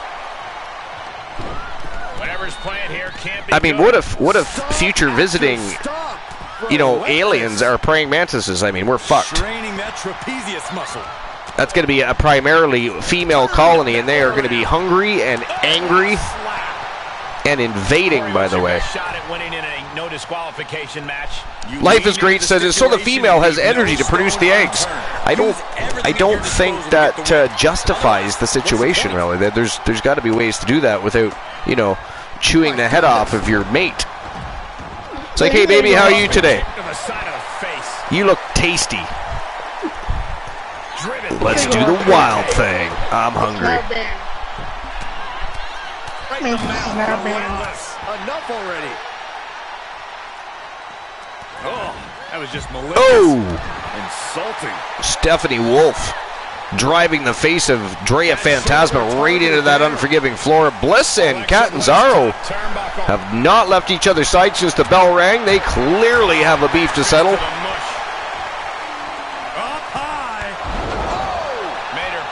In a sense, Mantis mate for life. That is a very ghastly outlook. Life is great. Very ghastly outlook. Using the adrenaline to stay in the match. We're no closer to a winner just yet. Uh-oh, she has trouble coming. Not going to be easy to get out of this. I mean, I'm going to go ahead and guess you're single. There's no shame in giving up now. I mean, holy Jesus. What is wrong with you? Oh, big basement dropkick right to the head of Stephanie Wolf. And Catanzaro looking to make a comeback here, turn the tides on Alexa Bliss, who was dominating Catanzaro up until a few moments ago. Oh, look at this. Coquina clutch locked in on Stephanie Wolf, but Wolf with a big elbow to the face, and Phantasma has no choice but to release the hold. Ooh, leg snap. Oh, a torque on the knee. Oof, kick finds it. Nice leg strikes by Phantasma, opening up a can of whoop-ass here on Stephanie Wolf. Oh, axe kick to the back of the head. Beautifully executed, but look at this. Wolf back to her feet in retaliation. Drops Phantasma right on her face again, and Alexa Bliss taking back control of the matchup with Catanzaro in the ring. And Archer Legendary is actually engaged. Pardon me? Legendary is engaged. Been engaged for 2.5 years. Clearly they haven't made it yet. Catanzaro whips Alexa Bliss hard to the turnbuckle. Man, she bounced off that. Ooh, nice flying body splash. Phantasma has eliminated Stephanie Wolf. Bad night for Stephanie Wolf. I mean, Bruno lost their titles. She just lost her matchup. We're down to 3.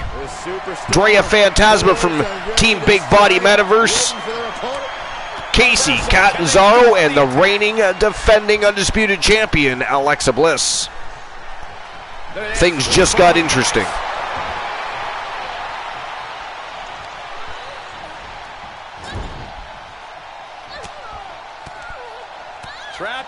Nice striking here to the body by Casey Catanzaro.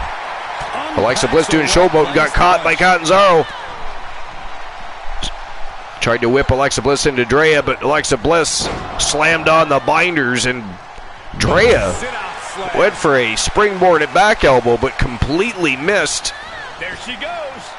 And Catanzaro just tosses her over that top rope. Out she goes, though, chasing her. To take this match outside. Hunting her down, and here comes Alexa Bliss. We got a outside the ring now. threesome outside the ring here. Oh, look at this. Hopefully nobody loses their head. And Casey might have more in store.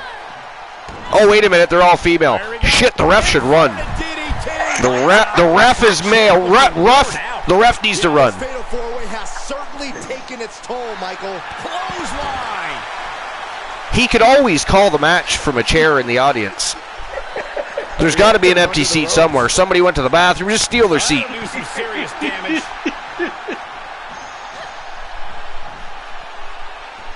She's taking this outside. This one cannot be lost by countout. That's gotta be it. 2. She gets the shoulder up. What a match. I have my anchor partner and an FWB if we had to put a label on it. Using the ropes as a launching pad. All I'm reading is I have relations with two men. They're going to lose their heads. Backfiring. Side slant. She's going for it. This could be. Catanzaro covers up Phantasma, but Phantasma powers out. But look at this, Alexa Bliss going to pick up where... Nope. Catanzaro wants her back. But Alexa Bliss apparently doesn't care what Catanzaro wants. Nice neck breaker. And a snap DDT. And Alexa Bliss covers her up. Referee being a little tardy here, though. Not even a 1 count. That is ghastly. Whoa. Inverted suplex by Phantasma. Alexa Bliss being ragdolled here now. And bitch slapped. Yes, she did. Let's just point that out right now. Yo, standing Spanish fly by Drea Phantasma. The champ's in trouble. Champ gets free at 1. Wow, 1 count only. Maybe not so much in trouble. Maybe not so much. Phantasma and Catanzaro back in the ring. And oh, look at that. Wow. Inverted Frankensteiner. And somehow Phantasma back to her feet. How the hell is she even standing? Alexa Bliss with a big punch to the face and takes her down. Jarring headbutt. Wow, nice reversal by Phantasma. A ripcord suplex. You don't see that every day. Wow. What a match this has turned out to be. We are still standing strong at 3 out of the 4 from this fatal 4-way eliminator. And Drea Phantasma from Team Big Body Metaverse has been pulling out all the stops. Wow.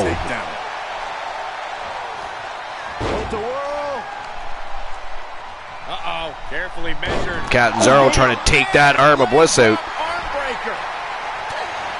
Did you see how she landed on your damn head? That'll dislocate your jaw. I have made them lose their heads before. Yes. Scary. I picture a very large green person that is dressed like either Henry VIII or Queen Victoria. Ready to show her opponent what she's got. Scratching and clawing. This could be it. Maybe the Queen of Hearts. Breaks the count. Incredible resiliency. Oh, ouch. I feel like there's a poster on the wall that says "Off with their heads." Probably is.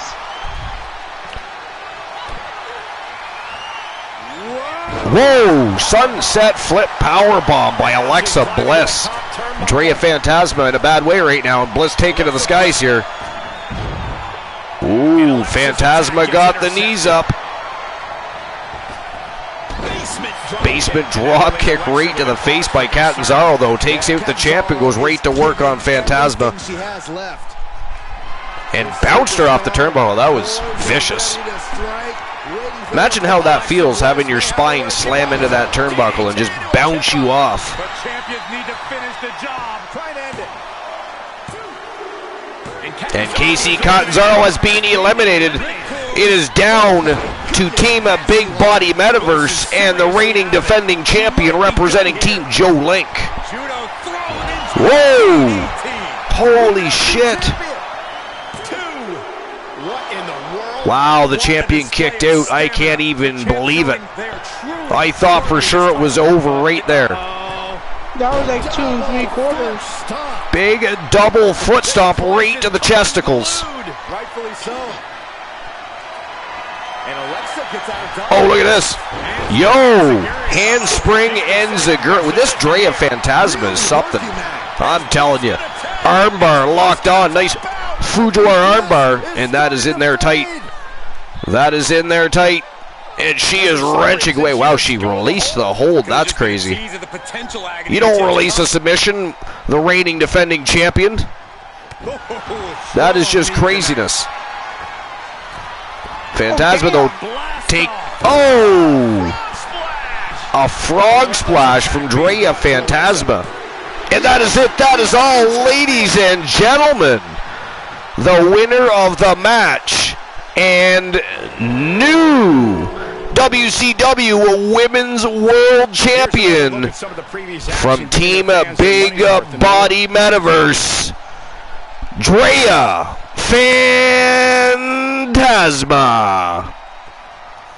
And that was about as crazy it gets at Fatal 4-Way Eliminator. That was an awesome match. And both of our predictions were wrong. Champion Donna the Phantom Reeves. Truly a huge win for and even took out the champion. For the new champion. Tonight is definitely took out Le Champion. Long road ahead of them now. All right, I'll issue the payout for that. Come on, Corey, don't be such a party pooper. We've got a new champion. Winner was Drea Phantasma.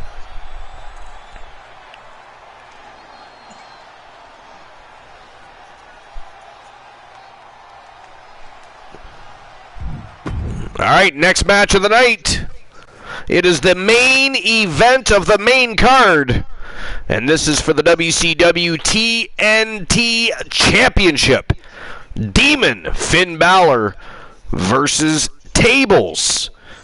Now, what people don't realize is Tables actually has himself a minion, believe it or not. And this is going to open up the door for a lot of questions, but Demon Balor under ownership of the hardcore icon, but there's been a fallout. There's been something going on, and Tables threw down a challenge. Demon Finn Balor either beats Tables and takes the championship for him, or Tables throws him out of his circle, if you will. No pun intended. No pun intended. But for the WCW TNT Championship, Demon Finn Balor versus the hardcore icon Tables, the man that has been locked in a heated and, by the way, very crazy rivalry with the Wolfpack.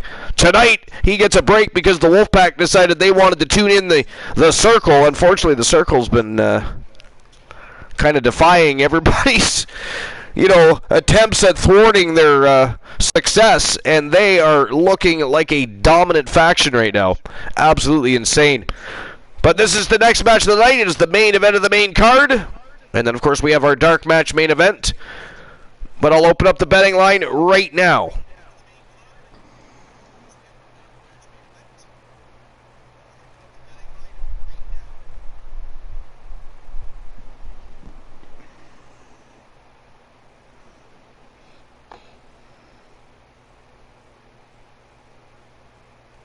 All right, so who walks out TNT champion?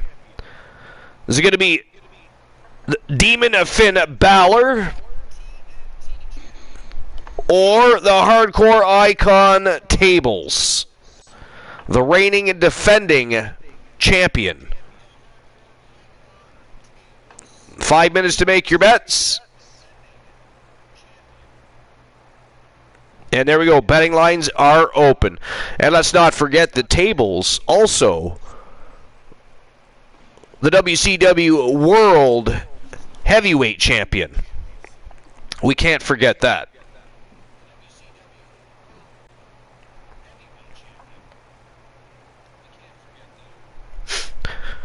And there's one more title on his record too, if anybody's been paying attention. So I may as well mention that now because Woozy didn't bring it up. He's also the reigning defending TWA Canadian Heavyweight Champion. So the Hardcore Icon Tables, a Triple Crown champion. That's right, he is. Representing Team the Blind Locksmith. All right, the betting lines are open. It is showtime and go time. WCW TNT Championship. Team the Blind Locksmith and the Hardcore Icon Tables taking on Demon Finn Balor. Let's go. Will Demon Finn Balor still have a job when this match is over? If he wants to keep his job, he's got to defeat Tables and take that title. A very strange request from any boss, by the way. Just saying. Television Championship. This is gonna be one hell of a match. But I say Tables walks out. My money would go with Tables, the Hardcore Icon, to remain Triple Crown champion. While they're making their way to the ring, though, I'm just going to go grab myself a beverage. I'll be right back. Alright.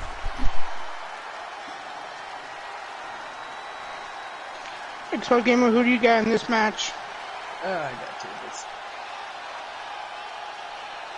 It's an easy bet. Exactly.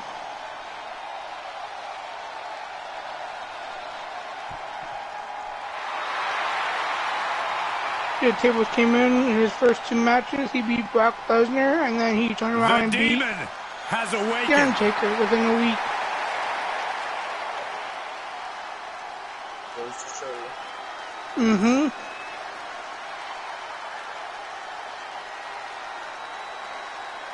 He's impressed a lot of people in his short time.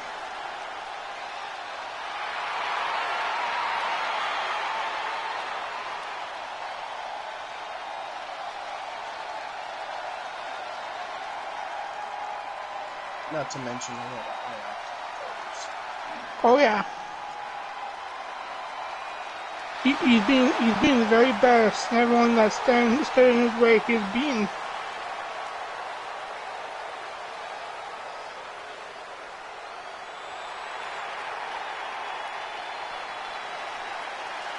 He's maybe lost a handful of matches, or that's it. Everybody's got to lose some. Balor's rage has reached its apex and transformed him into the Demon. The Demon turns Finn Balor from extraordinary to beyond extraordinary. Your losses, you learn from them. You become a better wrestler. That you do. You come back stronger.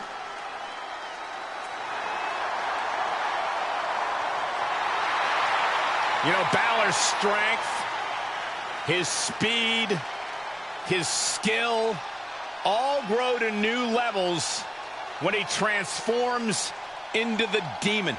Yeah, when the Demon takes over, Finn Balor is nearly invincible.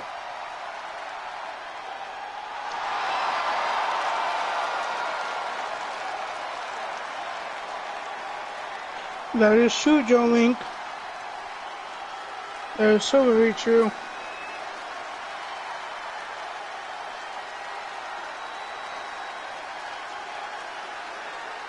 So in other words, Demon Balor's going home.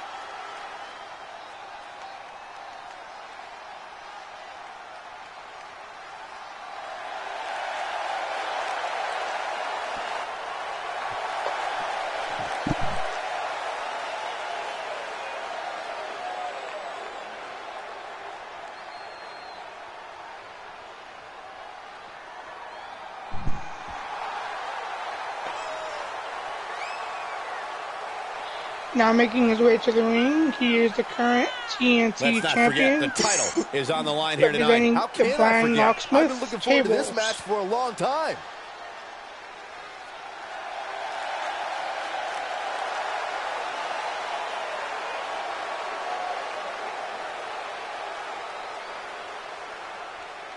As far as title defenses go, this is about as big as it gets. He needs to be on his game tonight. He's had some good matches with Poindexter. He's had like 2 or 3 Iron Man matches with him. And one of them was a draw.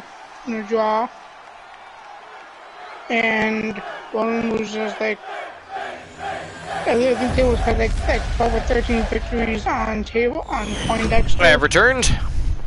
And welcome back. Introducing the challenger, the Demon. All right, here we go. The WCW TNT Championship on the line.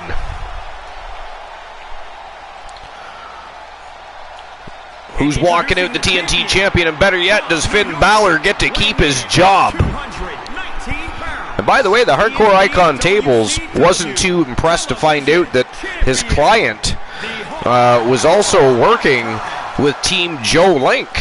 Like, when did that come about? I mean, that was questions that were coming out of his camp, but we don't have answers to that. There is no doubt in their We do not have answers to that. Thank you, DC. Appreciate that. Around their waist.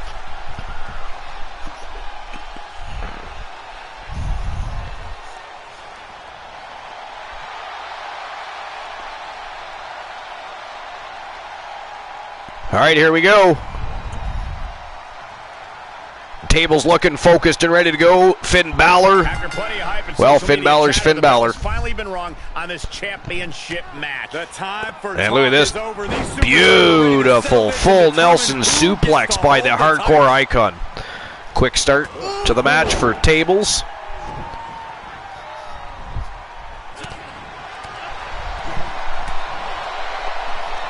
Yeah, no, he wasn't happy about that at all, Joe Link. Not at There's a all. response against Finn. Bam! Set up in the corner of the ring. Ooh! Tables eats a little turnbuckle Saw padding that there. one coming. He was hungry. Little mid-match snack. Float over. It's got to keep that energy up, you know. He can't be like a praying mantis and just bite people's heads off. Switches it back around. I mean, he's not Carino Farmer. Quick strike to the lower body. No, I think Maybe Carino Farmer is secretly a mantis. Byron is Aha. Here. Huh? Although a mantis won't eat anything and Carino Farmer will, so maybe Carino Farmer is really half mantis, half goat. You are in a, and now he's looking to Well, lock in here's this some submission. parts unknown. He's a goatus. Give up. Not to be confused with goddess, by the way. A goatus. A praying goatus. Oh, foot just stomping down. Finn Balor firing back at all cylinders. Ooh, beautiful. Standing drop kick. And he's taking this to the outside. Takes now. Tables Oh, right he's off his searching feet. for What is something. Finn Balor doing here? Finn Balor with a baseball bat. Hoping to end this match with Oh, but Tables Challenger's looking thwarts that plan. Springboard drop kick. Corey. Takes him right off his feet and makes him drop that ball bat, more importantly. Begin to drain. Slipped right underneath. And Nice just reversal like by that, he's Finn out Balor. of the hold. Actually thought he was going to go right for that baseball bat. He didn't. I'm surprised. I am too. And a reversal. caught with a punch. Oh, the martial arts striking of the Hardcore Icon.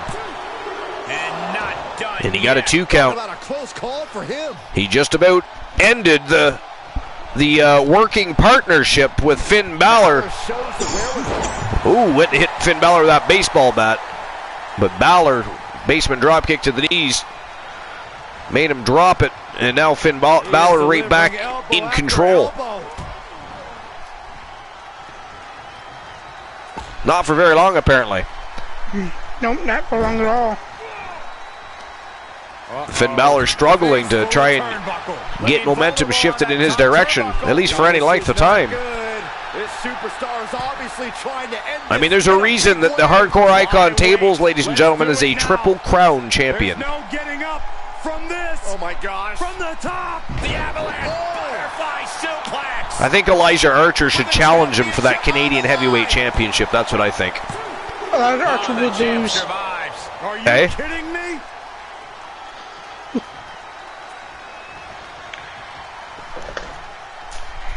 Elijah Archer would get owned by tables. You think? He skirts around. I don't think. I mean, know. he's got enough problems. He doesn't need to be dealing with the Wolfpack. The educated hands and feet. I mean, he's got the Blood Brothers. He's got the Circle. I mean, he's got other people that are still trying to make a name for themselves using the Coalition as a stepping stone. To the champ. Yeah, Elijah Archer does not need any more enemies. He needs allies more than anything. This title is still up for grabs. Now might be a good time to regroup. Oh, Tables with that baseball bat again. Oh! Right in the chest. Balor gets out of the way of that one. Oh, but then he takes it right to the head. Somehow Demon Balor right back to... Ooh! It's deep. Grab and smash. Took it and landed it right in the midsection. How these guys are even on their feet after taking these baseball bat shots, I don't know, but this is crazy. Joe Link says, I also think Archer versus Tables.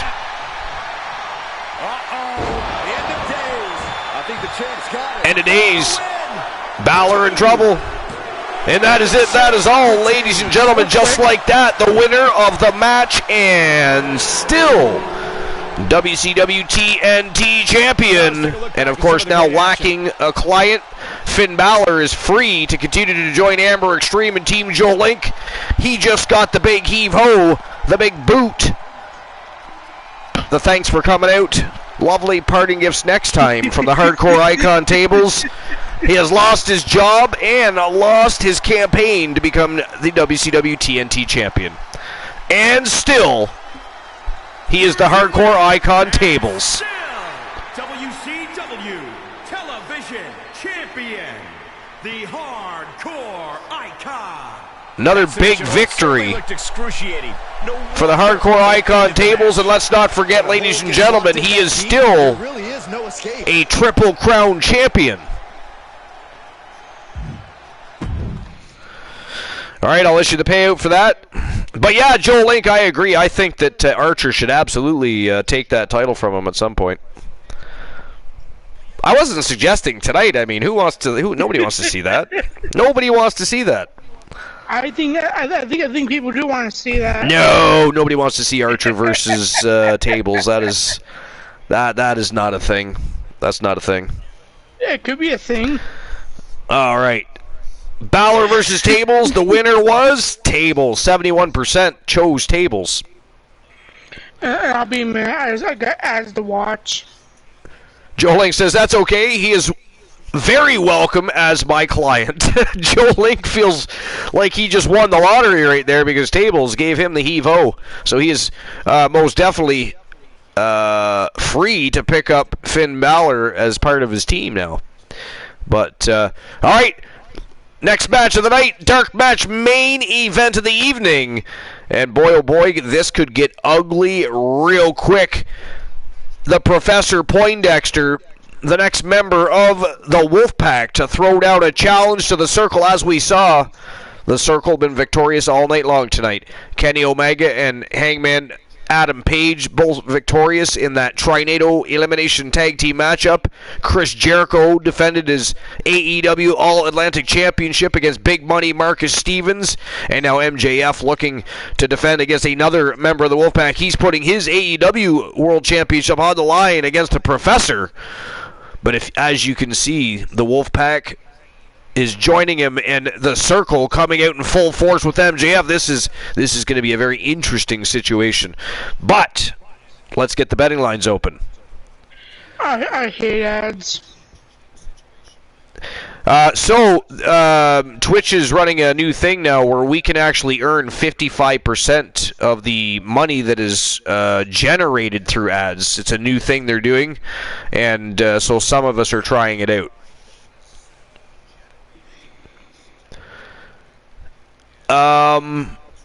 Alright, so who walks out AEW World Champion?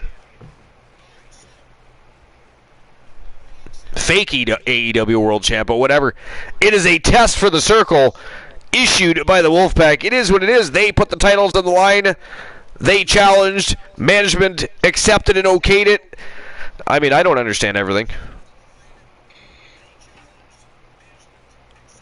All right, is it going to be Poindexter?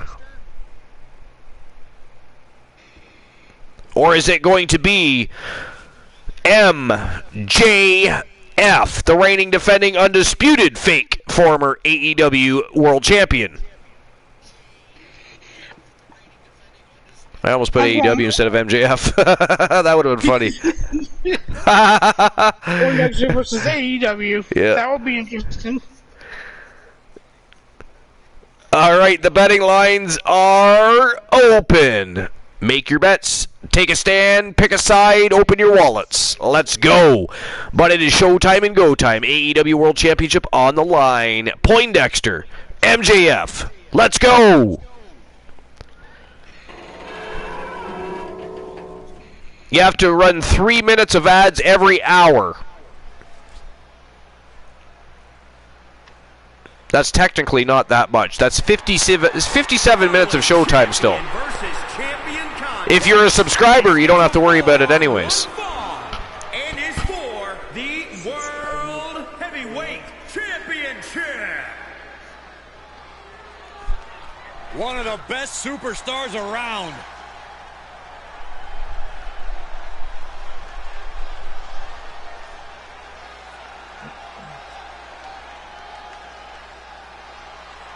And look at this.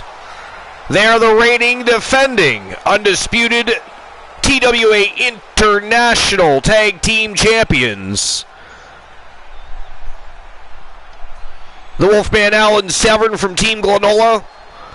The Professor Poindexter from Team Froggy Mothlegs. And, of course, being led to the ring by the man who attempted to take the AEW All-Atlantic Championship from Chris Jericho, Big Money Marcus Stevens from Team Tiliana Pierce.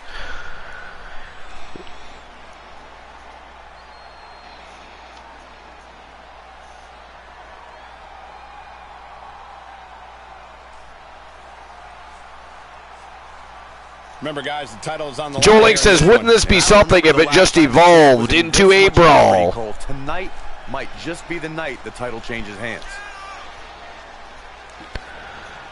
I mean, it would be something that happened.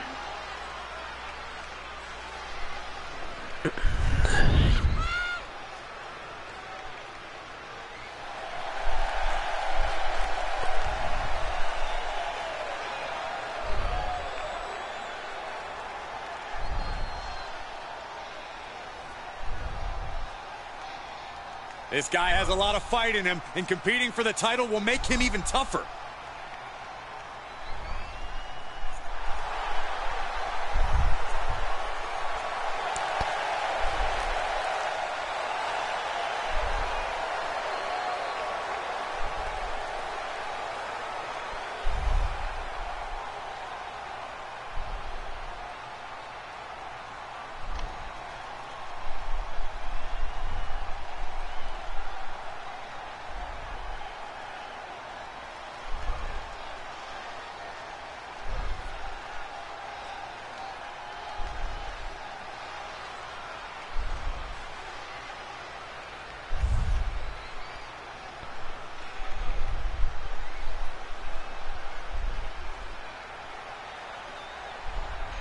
I'm going Poindexter in this match.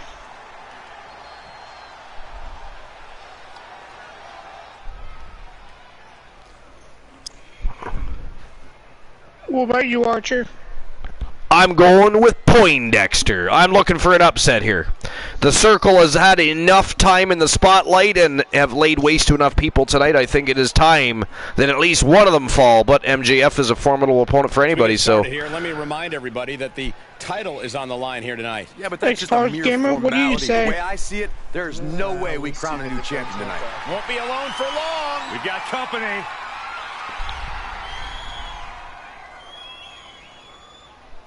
I'm not too sure.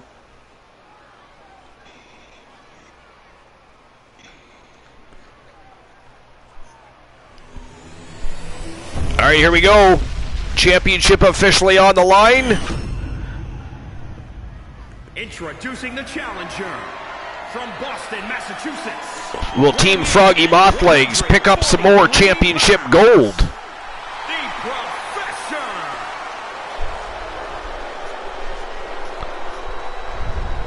And introducing the champion from Long Island, New York, weighing in at 226 pounds. He is the World Heavyweight Champion, MJF.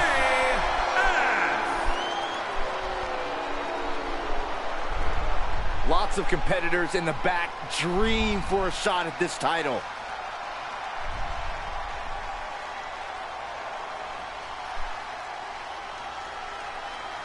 I just noticed that. I noticed that too. Notice what? The title was pure black. Oh, not on my end. Oh, on my end, it was showing pure black for a second. Forgive me for the lack of Oh, weird. No, I saw information on the this title plate. But I have heard that it's highly coveted. No, I was going to say the Blind Locksmith redeemed a dark match. San Martino versus Carino Farmer in a TLC match. Absolutely not, Saxon. I'd be doing a disservice to my sources. So we'll make sure we get that matchup on the card tomorrow night. Countered it just in time. And he's able to counter. Talk about dismantling your opponent. Had it scouted.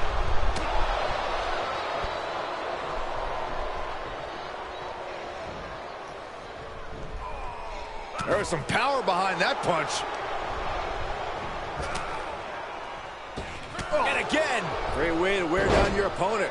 He saw it coming, taking advantage. So far, the struggle for control of this matchup is real. Headlock It takeover. really is. Damn. Slowing down the pace. Tremendous pressure applied. Kick to the abdomen. Uppercut. Jarring. Whack. Oh, God.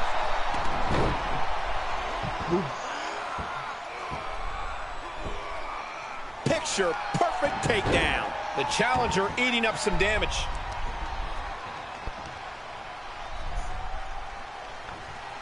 What a counter. Look at this. Wow. A half Nelson suplex by Poindexter. He deflects it right back. Oh, God, that hurt. Oof, nails the midsection. A striking blow.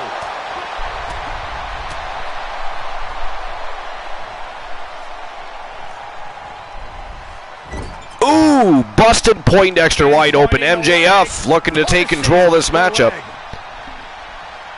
The Wolfpack watching on intently there. Scouted. Wow. A suplex by the head by Poindexter. How he accomplishes some of the things. He's such an impressive fellow, isn't he? He really is for being a buckle five.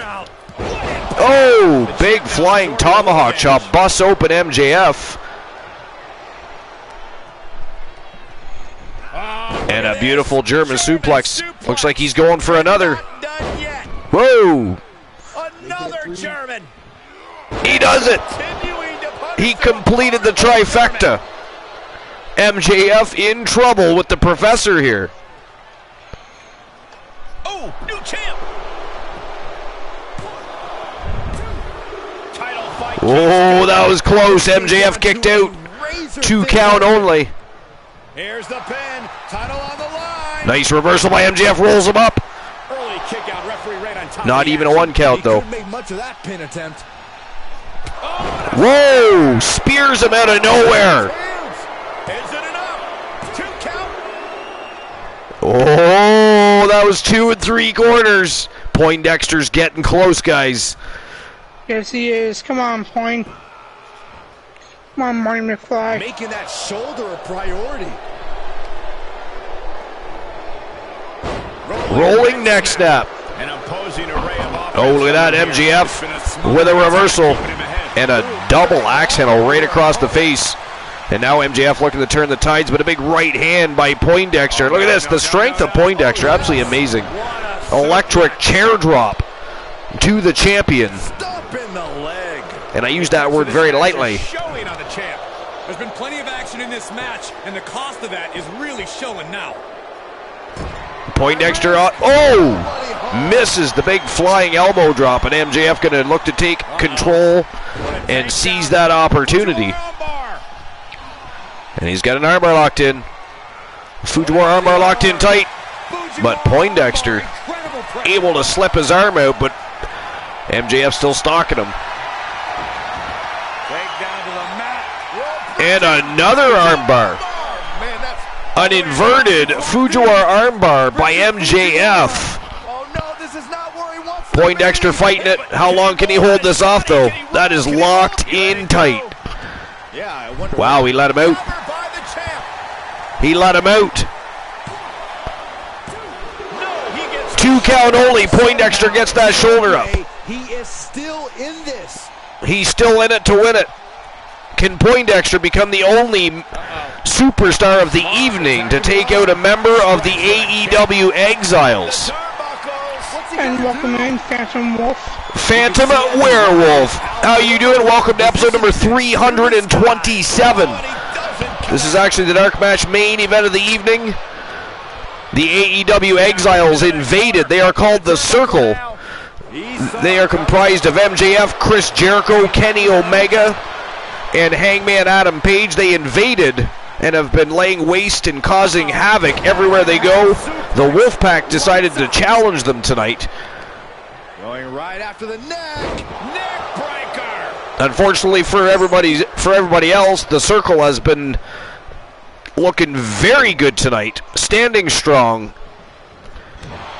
And Poindexter looking to become the first member of the Wolfpack and, of course, superstar of the evening to be able to defeat one of the members of the Circle.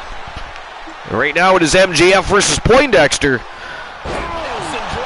for the AEW World Championship, which of course isn't a real championship, but MJF came over with the AEW World Championship. Chris Jericho brought the AEW All-Atlantic Championship. AEW management figured, hey, if you're going to tote them around, you may as well utilize them.